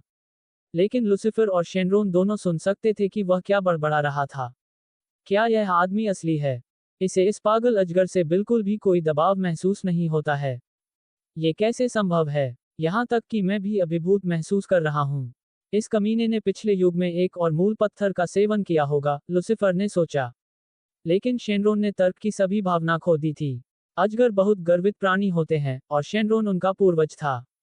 बेशक, वह सभी अजगरों में सबसे ज्यादा गर्वित था। शेनरॉन का पंजा अभिराज से 1 इंच दूर आ गया। वह अभी भी नहीं हिल रहा था। क्या वह वास्तव में डर से जम गया है? या क्या वह शेनरॉन का हमला नहीं देख सकता? लूसीफर वास्तव में उत्सुक था। अगर अभिराज कमजोर था, तो शेनरॉन उसे निगल जाएगा, और लूसीफर को भारी मात्रा में पैसा खोना पड़ेगा। लेकिन अगर वह आदमी वास्तव में उनसे ज्यादा मजबूत था, तो ये ठीक था। लुसिफर को अभी एक फैसला लेना था। और हाँ, वह आखिरकार एक दानव था। हालांकि वह चालाक था, लेकिन वह अपनी इच्छा को नियंत्रित नहीं कर सका। तो वह भी अपने दानव देव रूप में बदल गया, जिसके सिर पर 4 सींग और उसकी पीठ पर 2 विशाल पंख थे। उसकी त्वचा हल्के सफेद से गहरे लाल रंग की हो गई। फिर उसने अभिराज के सामने टेलीपोर्ट किया। शेनरोन और लुसिफर दोनों ने एक साथ उस पर हमला किया। मैं वास्तव में तुम जैसे मूर्खों को मारना चाहता हूं जो अपनी स्थिति का आकलन नहीं कर सकते, लेकिन मुझे तुमसे जानकारी चाहिए। अभिराज की आंखें अचानक ठंडी हो गईं। सभी चीजों का निर्माण। अभिराज बड़बड़ाया। तुरंत उसने एक प्रसिद्ध एनीमे से एक निश्चित हस्ती का निर्माण किया जो उसे याद था। वह एक आदमी था, एक इंसान जिसे शेर का पाप, एस्कानोर, गर्व का पाप कहा जाता था। लेकिन बेशक अभिराज ने उसे उन दोनों जितना शक्तिशाली बना दिया, उसमें 11 आयामी ताक डाल दी। वह इन 2 मूर्खों से परेशान नहीं होना चाहता था, कहीं वह उन दोनों को मार न दे। अभिराज उस जगह से गायब हो गया, और एस्कानोर वहां अपने नंगे शरीर और अपनी सुनहरी कुल्हाड़ी के साथ प्रकट हुआ। लुसिफर और शेनरोन दोनों के हमले उस पर लगे, लेकिन उस आदमी को कुछ नहीं हुआ। उसने बस ठंडे लहजे में उन दोनों की ओर देखा। इससे पहले कि हम अपनी लड़ाई शुरू करें, अपना परिचय दो। मैं शेर का पाप एस्कानोर हूं। तुमने मुझसे लड़ने की हिम्मत की। क्या ये शक्तिशाली राक्षस कहां से आया? मैं इसके जैसे किसी को नहीं जानता। वे दोनों दंग रह गए। यह एस्कानोर अभिराज की रचना थी जो उसने देखा था। तो उसका व्यक्तित्व भी वैसा ही था, अत्यधिक अहंकारी। वे दोनों ये भी भूल गए कि इंसान ने उनसे क्या पूछा था। चूंकि तुम मुझे अपना नाम बताने को तैयार नहीं हो, तुम्हें कायरों की तरह मर जाना चाहिए। क्रूर सूर्य। अभिराज इस लाइव एनीमे का बड़े आनंद के साथ मजा ले रहा था। अरे मालिक, ये कौन है? निनी ने उससे पूछा। अभिराज लड़ाई देख रहा था और मुस्कुराते हुए जवाब दिया, यह एक एनीमे चरित्र है जिसे मैंने अभी अभी कुछ मजा करने के लिए बनाया है। निनी ने बड़े आश्चर्य के साथ पूछा, मालिक, क्या आप वास्तव में ऐसे प्राणियों का निर्माण कर सकते हैं? अभिराज ने सिर हिलाया, जब तक वह मुझसे ज्यादा मजबूत नहीं होता, मैं उसे बना सकता हूं। निनी ने और जवाब नहीं दिया। वह शायद बोलने के लिए बहुत हैरान थी। एस्कानोर की उंगली पर एक विशाल सूर्य दिखाई दिया। इसकी गर्मी उसकी ताकत से मेल खाती थी, जो 1 या 2 आयामों को वाष्पीकृत करने में सक्षम थी। कितनी तीव्र गर्मी है! हमें बिना किसी रोक टोक के लड़ना होगा। लुसिफर दहाड़ा। अंधेरे का आकर्षण। ये लुसिफर के अंतिम हमलों में से एक था। ये किसी भी चीज को अंधेरे में डुबो सकता था। वह उस सूर्य के प्रकाश को निगलना चाहता था। नागदेव की दहाड़। शेनरोन ने भी अपनी सबसे शक्तिशाली तकनीकों में से एक से हमला किया। इसने सीधे उसके प्रतिद्वंद्वी की आत्मा को हिला दिया। एस्कानोर तुरंत उन हमलों में खतरा महसूस कर सका। तो उसने भी कोई रोक टोक नहीं की। वह अपने एक रूप में बदल गया और अपने अंतिम हमलों में से एक को जारी किया। दिव्य तलवार एस्कानोर। तीनों हमले आपस में टकराए और शेनरोन और लुसिफर दोनों प्रभाव से दूर उड़ गए। एस्कानोर भी अच्छी स्थिति में नहीं था। अभिराज ने आह भरी। उसे यह चरित्र बहुत पसंद था, लेकिन वह मर गया था। तो उसने इसे वास्तविक जीवन में बनाया ताकि ये देखा जा सके कि वास्तविक दृष्टिकोण से देखने पर कैसा महसूस होगा। ये वास्तव में शानदार था। अब तुम जा सकते हो। मैं बाकी संभाल लूंगा। जैसे ही अभिराज ने ये बड़बड़ाया, एस्कानोर ब्रह्मांडीय कणों में बदल गया और गायब हो गया।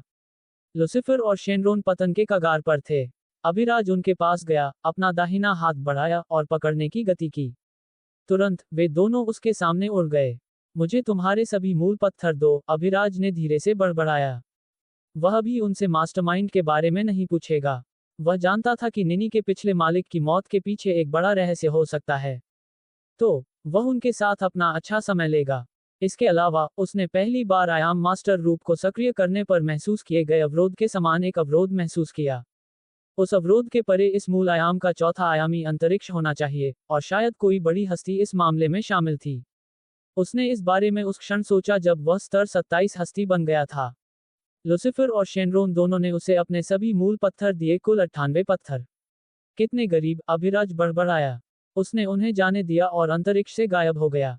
अभिराज एक गांव में पहुंचा।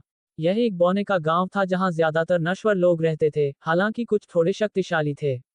अभिराज को कई चीजों को सुलझाने की जरूरत थी। वह अब से क्या करना चाहता था? इसके अलावा वह उस तीसरे आयाम में लौटना चाहता था जहां उसका परिवार था। लेकिन यह एक जोखिम भरा कदम होगा। वहां बहुत सारी शक्तिशाली हस्तियां यहाँ वहां अपना क्षेत्र फैला रही थीं। अभिराज को और भी ज्यादा मजबूत बनने की जरूरत थी। इसके अलावा उसके क्लोन अभी भी वहां मौजूद थे, हालांकि उसने उनसे अपना संबंध विच्छेद कर लिया था, इसलिए वह अभी ज्यादा चिंतित नहीं था। प्रणाली, मैं उस अवरोध से बाहर कैसे निकलूं? मालिक, एक बार जब आप अपना चौथा अक्ष जागृत कर लेंगे, तो आपको उस अवरोध से पार करने की अनुमति मिल जाएगी। तो मुझे उस अवरोध को पार करने के लिए एक चौथे आयामी प्राणी बनने की जरूरत है। वह भी इंतजार कर सकता है। चलो पहले साधना करते हैं। अभिराज को अपने अस्तित्व के चौथे अक्ष को बनाने के लिए नियमित रूप से साधना करनी होगी। उसकी प्रणाली केवल उसे असीम रूप से शक्तिशाली बना सकती थी, लेकिन वह उसे अगले क्षेत्र में चढ़ने में मदद नहीं कर सकती थी। उसे यह खुद ही करना होगा। वह जंगल में गया और वहां खुद के लिए एक छोटा सा सुंदर घर बनाया। उसने एक दीवार भी बनाई। वह अब से वहीं रहेगा जब तक वह एक चौथे आयामी हस्ती नहीं बन जाता। अभिराज ने खुद के लिए एक अच्छा छोटा शानदार विला बनाया था। चलो एक एकांत अमर का नाटक खेलते हैं। मेरे जैसा एक सर्वोच्च हस्ती एक नश्वर बौने गांव में रह रहा है, फिर कुछ शिष्यों को लेता है, उन्हें खजाने देता है, और वे शिष्य भविष्य में शक्तिशाली बन जाते हैं। बस इसके बारे में सोचने से अभिराज का खून खौल उठा। उसे चौथे आयामी प्राणी बनने के लिए कम से कम 1 साल लगेगा। यार, इसमें 365 दिन हैं। हर दिन 2 गुना होने के बाद मेरी ताकत कितनी हास्यास्पद होगी। उसने कल्पना करने की भी हिम्मत नहीं की। शायद वह तब तक बस एक मुक्के से एक सर्वोच्च चौथे आयामी प्राणी को मारने में सक्षम होगा। अभिराज ने कुछ मशीनें बनाई जो लौकिक ऊर्जा उत्पन्न कर सकती थीं और कई फलों के पेड़ लगाए। उसका लक्ष्य शक्तिशाली खजाना फल बनाना था, जो दूसरों के लिए दिव्य खजाना होंगे लेकिन उसके लिए बस स्वादिष्ट फल। फिर वह अपने चारों ओर शक्तिशाली सेवक बनाएगा। कुल मिलाकर अभिराज साधना की दुनिया से एक एकांत अमर बन जाएगा।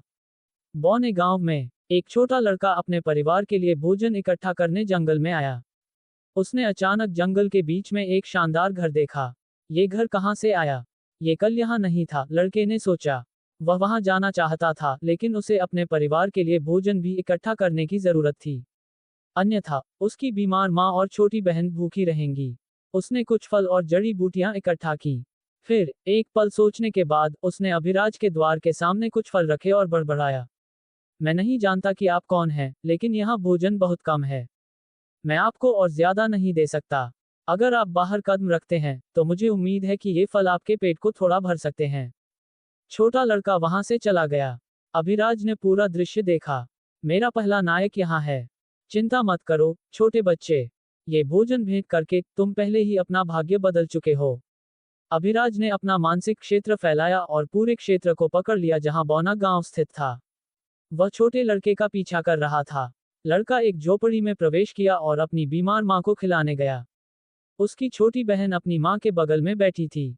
माँ, चिंता मत करो।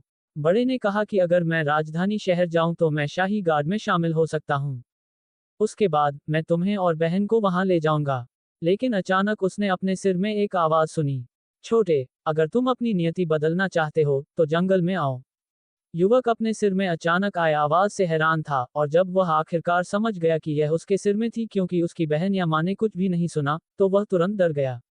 लेकिन वह सुनिश्चित होना चाहता था, इसलिए उसने अपनी बहन से पूछा, यमुना, क्या तुमने अभी अभी कुछ अजीब सुना?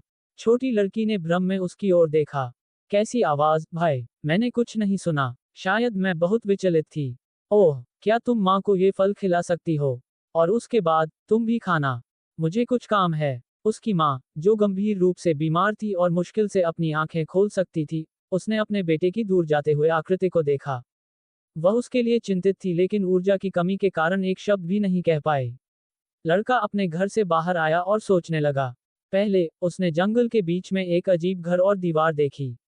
उसने इसे पहले कभी नहीं देखा था, और अभी अभी किसी रहस्यमय व्यक्ति ने उससे कहा कि अगर वह अपनी नियति बदलना चाहता है तो जंगल में जाए। क्या ये दोनों जुड़े हुए थे? अभिराज उस नौजवान की ओर देख रहा था और मुस्कुराया। वह होशियार है। यह अच्छा है। जल्द ही लड़के ने दोनों के बीच एक संबंध बनाया और फिर से जंगल में गया। जंगल के बाहरी क्षेत्र में अपेक्षाकृत सुरक्षित था, इसलिए उसे दिन के दौरान राक्षसों के बारे में चिंतित होने की जरूरत नहीं थी। वह अभिराज के घर के द्वार के सामने पहुंचा और दस्तक देने ही वाला था। लेकिन इससे पहले कि वह दस्तक दे पाता, द्वार खुल गया। तुमने यहाँ आने का सही फैसला किया है। चूंकि तुमने मुझे अपने भोजन का एक हिस्सा भेंट किया है, मैं तुम्हें बदले में कुछ दूंगा। वही आवाज फिर से सुनाई दी, लेकिन इस बार यह उसके सिर के अंदर नहीं, बल्कि घर के अंदर से थी। सर, मैं उस चीज के बदले में कुछ नहीं चाहता जो मैंने स्वेच्छा से दी थी। आपको कुछ भी करने की जरूरत नहीं है। लेकिन क्या आप मुझे बता सकते हैं कि मैंने पहले आपके सिर में आपकी आवाज कैसे सुनी थी? अभिराज हैरान था। लड़का बहुत छोटा था लेकिन उसने पहले ही एक उत्कृष्ट व्यक्तित्व विकसित कर लिया था। मैं एक साधक हूँ। मैं दुनिया में कहीं से भी किसी से भी संवाद कर सकता हूँ, अभिराज ने शांत लहजे में जवाब दिया। लड़के की आंखें चौड़ी हो गईं। उसने ये शब्द गांव के बड़े से सुना था, जिसने कहा था कि बाहर शक्तिशाली प्राणी हैं जो पहाड़ों को आसानी से नष्ट कर सकते हैं। उसने सोचा था कि यह बस गांव के बच्चों का मनोरंजन करने के लिए बड़े द्वारा बनाई गई कोई परी कथा है। लेकिन अब कोई दावा कर रहा था कि वह ऐसा व्यक्ति था और दुनिया में कहीं से भी दूसरों से संवाद कर सकता था। तुम्हारे पास फैसला करने के लिए 1 मिनट है। लड़के ने फिर से आवाज सुनी। वह मूर्ख नहीं था। वह जानता था कि अगर मौका हाथ से निकल गया तो उसे फिर कभी मौका नहीं मिलेगा। सर साधक, मुझे अपने लिए कुछ नहीं चाहिए। क्या आपके पास कुछ है या आप कुछ जानते हैं जो मेरी माँ को ठीक कर सकता है? लड़का जमीन पर घुटनों के बल बैठ गया। अभिराज मुस्कुराया। उसे पितृभक्ति पसंद थी। वह भी एक ऐसा व्यक्ति था जो अपने परिवार से बहुत प्यार करता था। इस लड़के में एक अच्छा चरित्र था। मैं तुम्हारी माँ को ठीक कर सकता हूँ। लेकिन तुम्हें एक बात का वादा करना होगा कि तुम कभी भी अपने माता पिता को नहीं छोड़ोगे या उन्हें किसी भी चीज के लिए नुकसान नहीं पहुंचाओगे। अगर तुम ऐसा करते हो तो मैं तुम्हारी आत्मा को नष्ट कर दूंगा। अभिराज का केवल एक ही आदर्श वाक्य था, एक अच्छा इंसान बनो। और उसके लिए एक अच्छा इंसान वह था जिसने किसी भी स्थिति में अपने परिवार या दोस्तों को कभी नहीं छोड़ा। लड़का शर्त सुनकर हैरान था। यह उसके लिए बहुत आसान था क्योंकि वह पहले से ही अपने परिवार से बहुत प्यार करता था। मैं सहमत हूँ, सर। मुझे इससे कोई समस्या नहीं है। कृपया मेरी माँ को बचा लें। रोहन हमेशा आपका ऋणी रहेगा।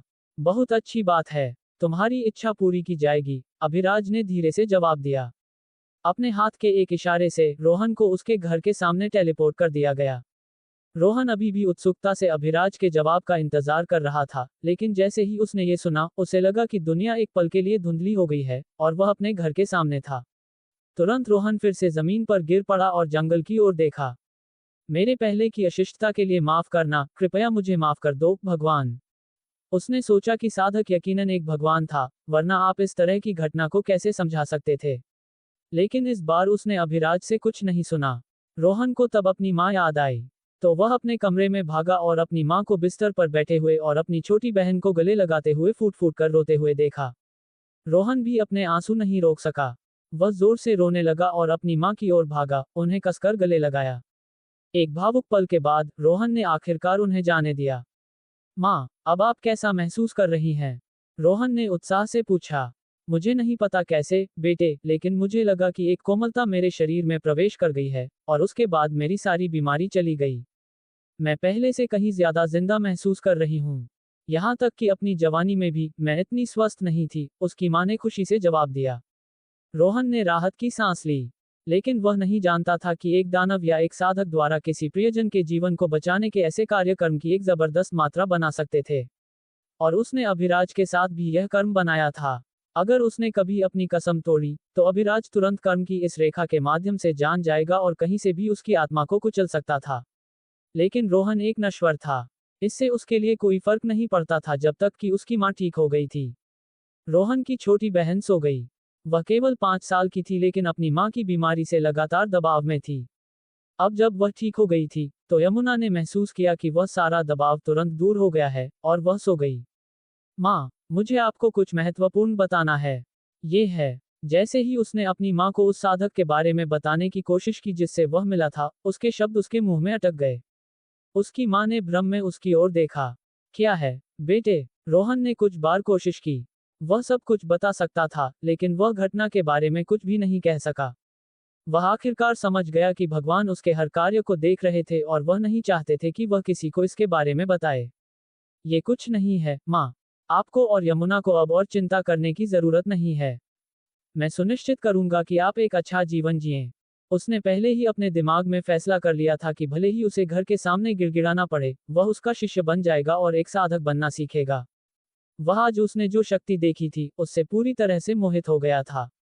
मुझे हमेशा तुम पर विश्वास था, बेटे। लेकिन ज्यादा दबाव मत लो। मैं अभी पूरी तरह से ठीक हूँ और मैं खुद ही बहुत कुछ कर पाऊंगी, उसकी माँ मुस्कुराई। रोहन बस मुस्कुराया और बाहर चला गया। वह अब जंगल में जाएगा।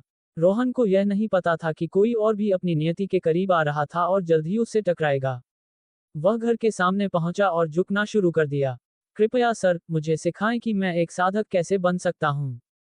तुम्हें पहले एक कार्य खत्म करना होगा। अगर तुम उसे पूरा कर सकते हो तो मैं तुम्हारी इच्छा पूरी करूंगा। रोहन की आंखें तुरंत चमक उठीं। मुझे क्या करना होगा, सर? मैं सब कुछ करने को तैयार हूं। इस तलवार तकनीक का अभ्यास करो। अगर तुम 1 महीने में पहले स्तर में महारत हासिल कर सकते हो तो मैं तुम्हारी इच्छा पूरी करूंगा। अभिराज ने उसे विनाश तलवार तकनीक, हल्का संस्करण का पहला स्तर दिया। रोहन ने तुरंत महसूस किया कि एक तलवार तकनीक उसके दिमाग में अंकित हो गई है, और उसने अलविदा कहने के बाद खुशी खुशी उसका अभ्यास करने के लिए चला गया। रोहन के जाने के बाद अभिराज ने अचानक जंगल के पश्चिम की ओर देखा। एक छोटी दानवी अपने जीवन के लिए भाग रही थी और 5 बौने साधक उसका पीछा कर रहे थे।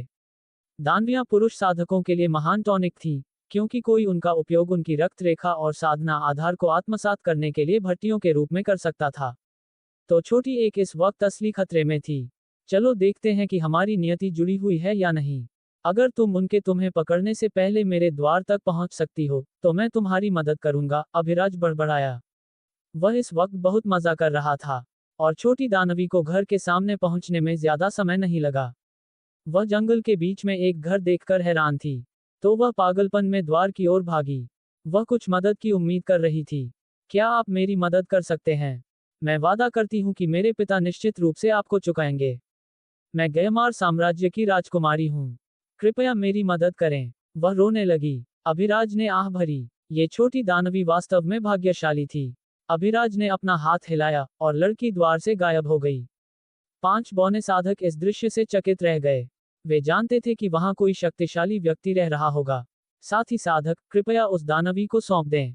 हम आपके आभारी रहेंगे। वह वेरियन साम्राज्य का लक्ष्य है। लेकिन उन्हें अंदर से कोई जवाब नहीं मिला, तो वे थोड़े उत्तेजित हो गए। वे जानते थे कि वहां कोई शक्तिशाली व्यक्ति था, लेकिन वे भी कमजोर नहीं थे। उन्होंने अपना परिचय दिया, लेकिन फिर भी कोई जवाब नहीं आया। ऐसा था जैसे वे उसके लिए कोई मायने नहीं रखते थे। उन 5 का नेता एक मध्यम आयु वर्ग का बौना था। उसकी आंखें कुछ ठंडी हो गईं।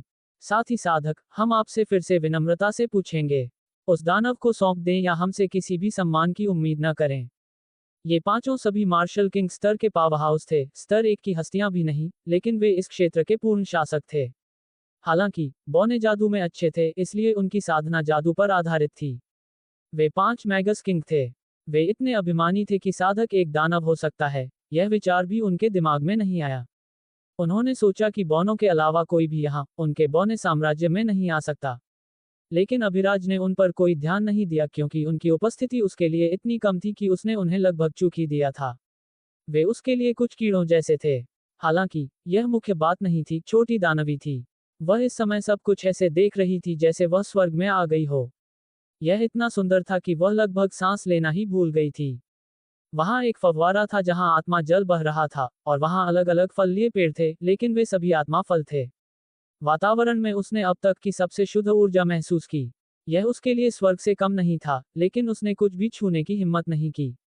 इस तरह की जगह केवल उसी की हो सकती थी जो कम से कम उसके पिता से ज्यादा शक्तिशाली हो, जो एक दानव सम्राट थे, एक शक्तिशाली व्यक्ति जो अपने हाथ के एक इशारे से राष्ट्रों को नष्ट कर सकता था। मुझे बचाने के लिए धन्यवाद। मैं आपकी दयालुता का बदला कैसे चुकाऊं, मुझे नहीं पता। मैं गयमार दानव साम्राज्य की राजकुमारी हूं। अगर आप मेरे पिता से संपर्क करते हैं तो वह निश्चित रूप से आपको चुकाएंगे। उसने उसे सर या मैडम के रूप में संदर्भित नहीं किया, क्योंकि वह अभी भी नहीं जानती थी कि उसे बचाने वाला व्यक्ति एक पुरुष था या महिला। उस व्यक्ति को गलत लिंग से बुलाना अनादर होगा। अभिराज छोटी दानवी के शब्दों पर अवाक था। उसका पिता, एक पेस्की दानव जो स्तर 1 की हस्ती भी नहीं था, उसकी किसी भी इच्छा को कैसे पूरा कर सकता था। छोटी, हमारा भाग्य आपस में जुड़ गया है, इसलिए मैं तुम्हें एक अवसर दूंगा। ये तुम पर निर्भर करता है कि तुम इसे लेना चाहती हो या नहीं। आखिरकार, लड़की ने अभिराज की आवाज अपने दिमाग में सुनी। यह एक बेहद सुंदर आवाज थी। सर, मैं तैयार हूं। वह आखिरकार एक दानवी थी। उसने रोहन के विपरीत इसे स्वीकार करने से पहले पलक भी नहीं झपकाए। बहुत अच्छी बात है। यह एक तकनीक है जिसे मैं चाहता हूं कि तुम 30 दिनों के भीतर सीख लो। अगर तुम कर सकती हो तो मैं तुम्हें अवसर दूंगा। उसे भी विनाश तलवार तकनीक दी गई थी। अभिराज ये पता लगाना चाहता था कि दोनों में से किसकी बोध क्षमता ज्यादा थी। जो कोई भी तकनीक को तेजी से समझ सकता था, उसे अभिराज से एक सर्वोच्च रक्त रेखा प्राप्त होगी। अभिराज कुछ मजा करने वाला था। उसके लिए कमजोरी से किसी को शक्तिशाली बनाना मनोरंजन का एक बड़ा रूप था। लड़की को उसके सिर में तकनीक मिली और तुरंत वह उस जगह से गायब हो गई। अभिराज इस तरह के 5 चुने हुए लोगों को चुनेगा, फिर वह उन्हें अगले साल के लिए तैयार करेगा। अगर उनमें से कोई भी उस समय के भीतर स्तर 10 बन सका, तो वह उसे चौथे आयामी अंतरिक्ष में ले जाएगा। अभिराज के विला के बाहर, हम 10 तक गिनेंगे। अगर तुम उस समय के भीतर जवाब नहीं देते हो, तो हम तुम्हें साम्राज्य का दुश्मन घोषित कर देंगे। पूरा साम्राज्य तुम्हारे पीछे आएगा। उन्होंने 10 से 1 तक उल्टी गिनती शुरू कर दी, लेकिन अभिराज पहले ही अपने गहरे साधना सत्र में प्रवेश कर चुका था। वे इस अज्ञात साधक से कोई मान न मिलने पर बेहद गुस्सा हो गए। वे आखिरकार शासक वर्ग के लोग थे। हमला करो, उनके नेता ने दहाड़ा। उन सभी ने एक ही समय में अभिराज के संपत्ति के द्वार पर हमला किया। लेकिन जैसे ही उन्होंने हमला किया, उनका अपना जादू दोगुनी ताकत के साथ उन पर वापस आ गया। यह एक साधारण अवरोध था जिसे अभिराज ने डाला था, जो दुश्मन के हमले को दोगुनी ताकत के साथ दर्शाता था। रक्षा जादू का प्रयोग करो। वे सभी अचानक हुए पलटवार से डर गए। हालांकि उन्होंने खुद का बचाव करने के लिए अवरोध जादू का इस्तेमाल किया, लेकिन वे गाफिल पकड़े गए थे, तो इसने उन्हें बुरी तरह से घायल कर दिया। अभी के लिए पीछे हट जाओ। हमें महामहिम को साम्राज्य के इस नए दुश्मन के बारे में बताने की जरूरत है। वे वहां से पीछे हट गए। दानव साम्राज्य में छोटी दानवी द्वार पर प्रकट हुई। जैसे ही वह प्रकट हुई, गार्ड उत्साहित हो गए क्योंकि राजकुमारी के गायब होने के बाद से सम्राट पागल हो गए थे। उन्होंने सभी गार्डों को एक अल्टीमेटम दिया था कि अगर वे उसे जल्द ही नहीं ढूंढ पाए तो वह शाही दानव सैनिकों की पूरी बटालियन को साफ कर देंगे। हम राजकुमारी सेल्सिया का उनके सुरक्षित लौटने पर स्वागत करते हैं। दानव देव उन्हें आशीर्वाद दें। गार्ड जमीन पर घुटनों के बल बैठ गए और उनका अभिवादन किया। सेल्सिया अभी भी अचेत थी, लेकिन फिर वह आखिरकार समझ गई कि वह कहाँ थी। ये गयमार साम्राज्य का प्रवेश द्वार था। मुझे मेरे पिता के पास ले चलो। उसने तुरंत अपनी राजकुमारी का व्यवहार वापस पा लिया और गार्डों को आदेश दिया। फिर उसे साम्राज्य की शाही राजधानी में वापस ले जाया गया जहां दानव महल स्थित था। जिस क्षण वह पहुंची, उसके पिता ने उसकी उपस्थिति को देखा और तुरंत अनुरक्षण टीम के सामने प्रकट हुए। सेल्सिया, उसने उसे कसकर गले लगाया जबकि उसके चेहरे से आंसू बह रहे थे। थोड़ी देर बाद सेल्सिया महल के अंदर गई और जो कुछ भी उसके साथ हुआ था उसे बताने लगी। वह कोई नहीं थी, उसका अपहरण कर लिया गया था। बौने सम्राट ने उसका अपहरण कर लिया था। वह उसे एक भट्टी बनाना चाहता था, लेकिन किसी तरह वह वहां से भागने में सफल रही। और फिर साम्राज्य के उन बूढ़े लोगों ने उसका पीछा किया। यह उसके पिता द्वारा दिए गए खजानों की बदौलत था कि वह उनसे भागने में सक्षम थी। जब उसने इन घटनाओं को बताया तो उसके पिता लियोन ने अपनी मुट्ठी कस ली। यह इतनी कसकर कसी हुई थी कि खून बहने लगा। जनरल टिम्बर, बौने साम्राज्य के खिलाफ युद्ध घोषित करो, लियोन ने शांत लहजे में आदेश दिया। जनरल टिम्बर सम्राट के सबसे करीबी सहयोगियों में से एक थे। उनके कोई बच्चे नहीं थे, इसलिए वह सेल्सिया को अपनी बेटी की तरह प्यार करते थे।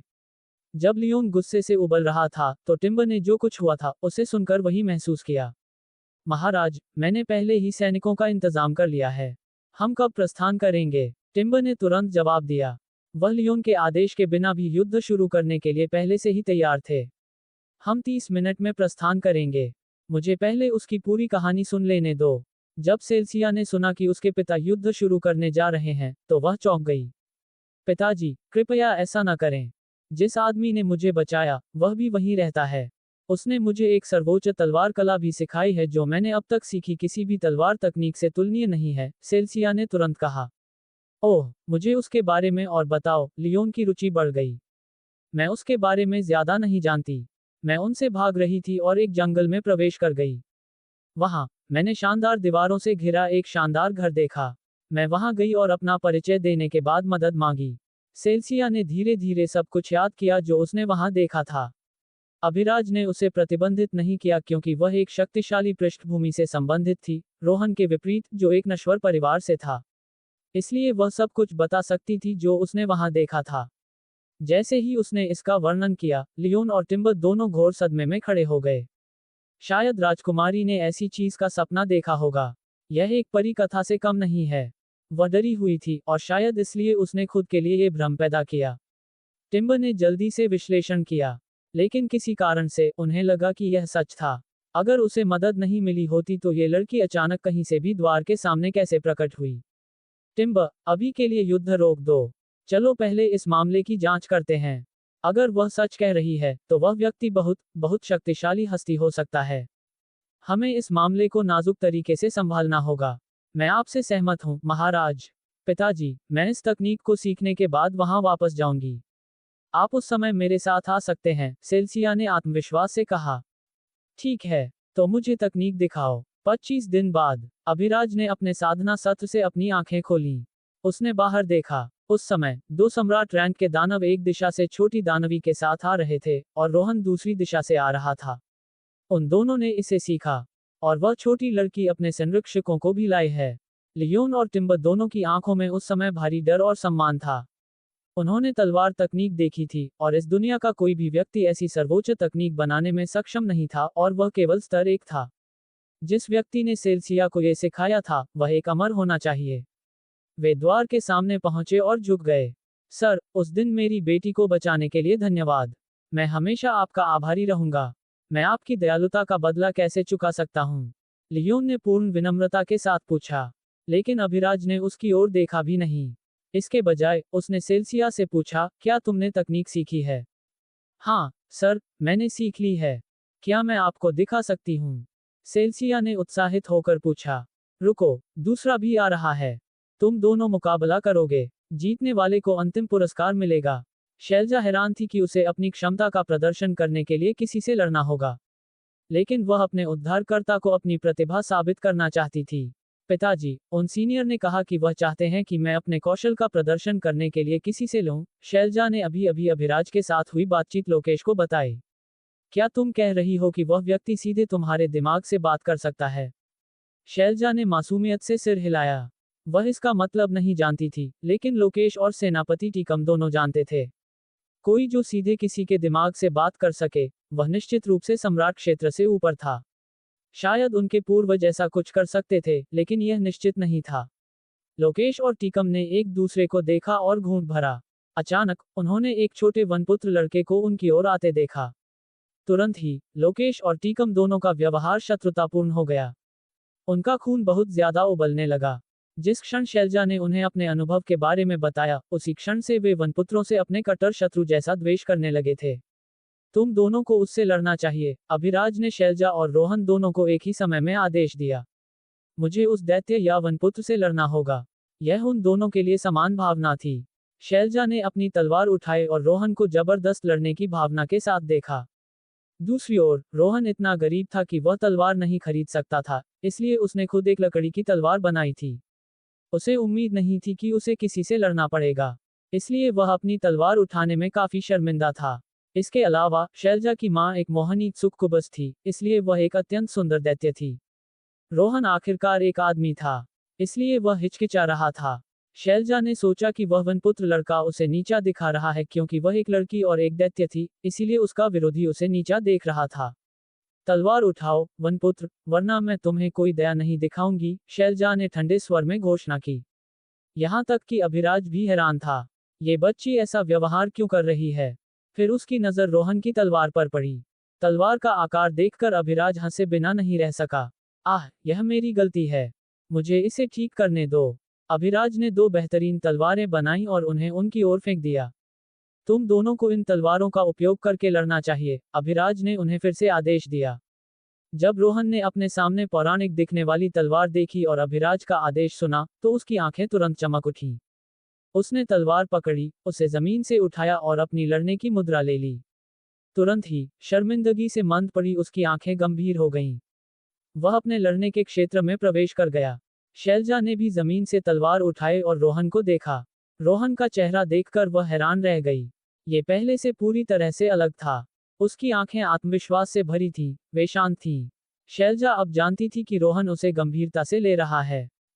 वह नहीं जानती थी क्यों, लेकिन जैसे ही उन सीनियर ने उन्हें तलवारें दी, वह ऐसा हो गया। क्या ऐसा हो सकता है कि उसके पास पहले तलवार नहीं थी? शैलजा भी तुरंत गंभीर हो गई। वे दोनों सीनियर को प्रभावित करने के लिए एक ही तलवार कला का उपयोग करने जा रहे थे। जैसे ही वे दो तलवारें वहां गिरी, लोकेश और टीकम दोनों डर के मारे कांपने लगे। वे उनके पूर्वज की तुलना में कहीं अधिक भयानक आभा फैला रहे थे और उनकी बेटी अभी युद्ध में ऐसी तलवार का उपयोग करने जा रही थी। वे एक सर्वोच्च अस्तित्व की उपस्थिति में थे। अगर वह व्यक्ति चाहता तो वह अपने हाथ के एक इशारे से उन्हें गायब कर सकता था। हालांकि उन्होंने व्यक्तिगत रूप से उनकी शक्ति नहीं देखी थी, लेकिन उनके पास पहले से ही इसके कई प्रमाण थे। सबसे पहले उनकी बेटी ने जो तलवार तकनीक सीखी, फिर वह व्यक्ति टेलीपैथी के माध्यम से उनकी बेटी से बात कर सकता था, और अब ये दो परम तलवारें यहाँ कचरे की तरह फेंक दी गईं। यदि वह कोई सर्वोच्च अस्तित्व नहीं था तो और कौन था? उन्होंने शैलजा और उस वनपुत्र लड़के के बीच लड़ाई को देखा। उस समय शैलजा और रोहन दोनों को एक अदृश्य जादुई बाधा ने लपेट लिया था, ताकि भले ही वे पूरी ताकत लगा दें, उन्हें नुकसान न पहुंचे। वे अभी विलुप्ति तलवार कला के पहले स्तर का उपयोग कर रहे थे, हालांकि उनके पास कोई खेती आधार नहीं था। फिर भी यह उनके चारों ओर जबरदस्त हवा का दबाव पैदा कर रहा था। लेकिन रोहन अपने परिवार और उनकी मुस्कानों की रक्षा करने की कोशिश कर रहा था, जबकि शैलजा किसी की अपेक्षाओं पर खरा उतरने की कोशिश कर रही थी। ये स्पष्ट था कि किसका लक्ष्य अधिक भव्य था। रोहन ने उससे अधिक गहराई से तकनीक सीखी थी। 10 मिनट की लड़ाई के बाद ये स्पष्ट होता जा रहा था। महाराज, राजकुमारी हारने वाली हैं, टीकम ने आह भरी। लोकेश भी ये बता सकता था, लेकिन ये थोड़ा निराशाजनक था। अचानक कुछ हुआ। शैलजा की आंखों का रंग बदल गया और लाल हो गया। अभिराज ने आश्चर्य से उसकी ओर देखा। ओह, उसमें उस कमीने दैत्यराज का रक्तवंश है। उस कमीने ने निश्चित रूप से कई जगहों पर अपना लिंग घुसाया, अभिराज ने तिरस्कार के साथ सोचा। लेकिन लोकेश और टीकम के लिए प्रतिक्रिया पूरी तरह से अलग थी। टीकम का हाथ कांपने लगा और उसकी आंखों से आंसू बहने लगे। महाराज, क्या आप भी वही देख रहे हैं जो मैं देख रहा हूं? लोकेश और भी भावुक थे। उनके शाही परिवार में एक किंवदंती थी कि वे दैत्य भगवान के वंशज थे। लेकिन उनके रक्तवंश में कभी कोई असाधारण व्यक्ति प्रकट नहीं हुआ, इसलिए यह एक अफवाह बन गई, और इससे उनका परिवार दैत्य जाति के बीच मजाक का पात्र भी बन गया। वे कुछ भी साबित नहीं कर सके, इसलिए वे केवल सह सकते थे। लेकिन अब उनकी बेटी एक भगवान की आभा बिखेर रही थी। दबाव इस समय इतना जबरदस्त था कि वे लगभग घुटनों के बल जमीन पर गिर पड़े। उसके पीछे एक परछाई दिखाई दी और सब कुछ उत्सुकता से देखा। इस निचले दायरे में किसी ने मेरे रक्तवंश को जगाया है। मेरे रक्तवंश से किस कमीने ने अपना बीज यहाँ बोया? दैत्यराज अत्यंत क्रोधित और निराश था। हम दैत्य भगवान का अभिवादन करते हैं। लोकेश और टीकम दोनों घुटनों के बल बैठ गए। दूसरी ओर रोहन दबाव से ढहने वाला था। यह अभिराज की तलवार बाधा थी जो उसकी रक्षा कर रही थी। दैत्यराज ने तिरस्कार से लोकेश और टीकम को देखा। तुम मेरा रक्तवंश धारण करने के योग्य नहीं हो। मैं इसे तुमसे छीन रहा हूं, उसने शैलजा से ठंडे स्वर में कहा। वह इस समय होश में नहीं थी। उसके रक्तवंश की शक्ति ने उस पर नियंत्रण कर लिया था, इसलिए उसे कुछ भी महसूस नहीं हुआ। लेकिन लोकेश को उस क्षण अत्यधिक निराशा महसूस हुई। उसे थोड़ी देर पहले अत्यधिक खुशी महसूस हुई थी, लेकिन इस समय उसे अपनी मां को खोने से भी ज्यादा निराशा महसूस हुई। वह उससे दया दिखाने की गुहार लगाना चाहता था, लेकिन उसका मुंह इस समय बंद था। केवल आंसू बह रहे थे। दैत्यराज की परछाई बस अपना हाथ हिलाने ही वाली थी, लेकिन उसी क्षण उसे लगा कि एक सर्वनाशकारी राक्षस ने अपनी आंखें खोली हैं और उसे देख रहा है। उसे ऐसा महसूस हुआ जैसे वह सीधे अराजकता युग के सर्वनाश में गिर गया हो। दैत्यराज के दिल की धड़कन रुक गई। वह इस आभा को जानता था। यह उस इंसान जैसे राक्षस की आभा थी जिसने एक योद्धा बनाकर उसे और ड्रैगन भगवान शेनरोन दोनों को लगभग मार डाला था। दैत्यराज तुरंत विनम्रता से मुस्कुराया और कुछ कहने ही वाला था। अपनी रक्तवंश शक्ति को उस लड़की में छोड़ दो और यहाँ से भाग जाओ। मेरा समय बर्बाद मत करो। हाँ, श्रीमान, हाँ, मैं अभी ऐसा करूंगा। कृपया क्रोधित न हो। स्थिति को पहले न समझने की मेरी गलती थी। दैत्यराज खाना खाती मुर्गी की तरह अपना सिर हिलाने लगा। हालांकि किसी ने यह दृश्य नहीं देखा, अभिराज ने उसे सबके सामने शर्मिंदा नहीं किया। दैत्यराज खड़ा हुआ और चाटुकारिता वाले से अपने सर्वोच्च डमीना पर वापस आ गया। उसने शांति से कहा, मुझे उसकी योग्यता पसंद है, इसलिए मैं उसे अपना रक्तवंश रखने दूंगा, लेकिन अगर तुमने कभी भी बिना किसी कारण के किसी अन्य दैत्य को नुकसान पहुंचाने के लिए इसका इस्तेमाल करने की हिम्मत की, तो मैं तुम्हारी आत्माओं को नष्ट कर दूंगा। दैत्यराज की परछाई गायब हो गई। लोकेश और टीकम नहीं जानते थे कि क्या हुआ, लेकिन ये देखकर कि उसने शैलजा से रक्तवंश वापस नहीं लिया, वे खुशी से पागल हो गए। शैलजा बेहोश होकर जमीन पर गिर गई। अभिराज ने अपना हाथ हिलाया और उसे सामान्य कर दिया। फिर शैलजा को याद आया कि क्या हुआ था। उसने दैत्य भगवान के रक्तवंश को जगाया था, लेकिन वह लड़ाई हार गई थी। छोटी लड़की, घर जाओ और अच्छे से अभ्यास करो। तुम्हारा भविष्य उज्जवल है। यहाँ मेरी तरफ से कुछ उपहार हैं। अभिराज ने उसे कुछ उपहार दिए। ये स्पष्ट था कि रोहन ने लड़ाई जीत ली थी, इसलिए रोहन को ही उसकी परवरिश मिलेगी। इसके अलावा उसके पास पहले से ही एक बहुत शक्तिशाली विरासत थी। शैलजा भी यह समझ गई और उसने झुककर कहा, सब कुछ के लिए धन्यवाद, सीनियर। उसे सहज ज्ञान से पता चला कि इस सीनियर ने फिर से उसकी मदद की थी, लेकिन उसके पास कोई सबूत नहीं था। उसके बाद उसने रोहन को देखा। यह एक अच्छी लड़ाई थी।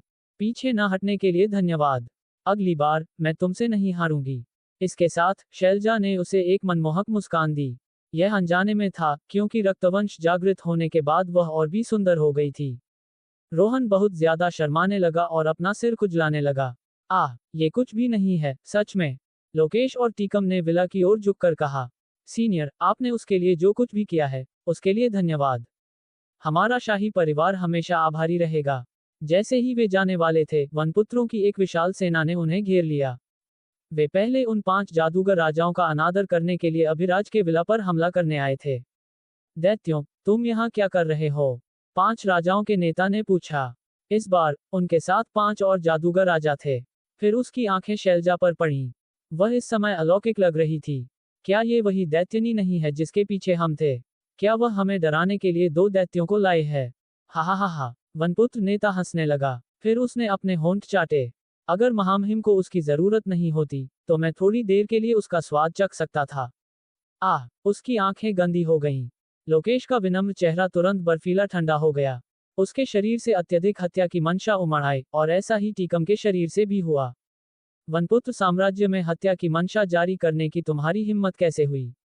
उस दैत्यनी को यहीं छोड़ दो और मैं तुम्हें जाने दूंगा। हालांकि वह नेता बाहर दहाड़ रहा था, लेकिन उन दोनों दैत्यों से निकली अत्यधिक हत्या की वासना से वह डर गया था। वह उन्हें डराना चाहता था ताकि वे स्वेच्छा से चले जाएं। लेकिन लोकेश या टीकम के कार्रवाई करने से पहले किसी और ने किया। रोहन अपनी तलवार के साथ वनपुत्र नेता की ओर भागा और उस पर वार किया। लेकिन वह आखिरकार एक जादूगर राजा था, रोहन उसका मुकाबला कैसे कर सकता था? उसने अपना हाथ हिलाया और रोहन एक कपड़े की गुड़िया की तरह दूर उड़ गया। फिर भी रोहन अपने खूनी शरीर के साथ फिर से खड़े होने की कोशिश करने लगा। किसी कारण से उसे उस वनपुत्र के रूप से घृणा महसूस हुई जिसने अभी अभी शैलजा को देखा था। एक भिखारी की मुझ पर हमला करने की हिम्मत कैसे हुई? सैनिकों, उस कमीने की खाल उतार दो। नेता दहाड़ उठा। वह गुस्से से पागल हो गया था। लेकिन इससे पहले कि कोई हिल पाता, लोकेश ने एक कदम आगे बढ़ाया। एक सम्राट का दबाव सब पर जारी हुआ, और वह अपने शैतानी रूप में बदलने लगा। जब वह आखिरकार बदल गया, तो वे सभी वनपुत्र सैनिक डर से स्तब्ध हो गए। दैत्य सम्राट, वह यहाँ क्या कर रहा है? नेता लगभग जमीन पर गिर पड़ा। तुम क्या चाहते हो, दैत्य सम्राट? यह मत भूलो कि तुम वनपुत्रों की भूमि पर खड़े हो। अगर तुमने कुछ भी अजीब करने की हिम्मत की, तो तुम्हारा पूरा राष्ट्र पीड़ित होगा। कुछ भी मूर्खतापूर्ण मत करो और हम अभी भी सभ्य लोगों की तरह स्थिति को संभाल सकते हैं। मौत के दरवाजे पर भी वह अभी भी उसे धमका रहा था। लोकेश की आंखें पहले ही किसी भी भावना से रहित थीं। तुम बहुत ज्यादा बात करते हो। एक झटके में लोकेश उस आदमी के पीछे दिखाई दिया। उसके हाथ में उस वनपुत्र नेता का सिर था। धड़ाम, सिर रहित शरीर जमीन पर गिर गया। उसके खून का फव्वारा जमीन को रंग गया। लोकेश रुका नहीं। उसके बाद उसने नरसंहार शुरू कर दिया। उसने उन सभी 10 जादूगर राजाओं के साथ साथ उन हजारों सैनिकों को पल भर में मार डाला। उसकी शैतानी इच्छा ने उस पर नियंत्रण कर लिया। फिर उसने रोहन को देखा, जो अभी भी खड़े होने के लिए संघर्ष कर रहा था, और उसकी आंखें फिर से शत्रुतापूर्ण हो गईं क्योंकि वह भी एक वनपुत्र था। लड़ाई देख रहे टीकम को अपनी खोपड़ी सुन्न महसूस हुई। अगर लोकेश ने उस वनपुत्र लड़के पर जानलेवा इरादे से हमला करने की हिम्मत की, तो उस दीवार के अंदर की वह सत्ता उन्हें जाने नहीं देगी। इसलिए वह लोकेश के सामने आया और उसे जोर से मुक्का मारा। महाराज, होश में आओ। टीकम दहाड़ उठा। लोकेश आखिरकार होश में आया और चारों ओर देखा। जब उसने देखा कि वह वनपुत्र लड़का ठीक है, तो उसने राहत की सांस ली।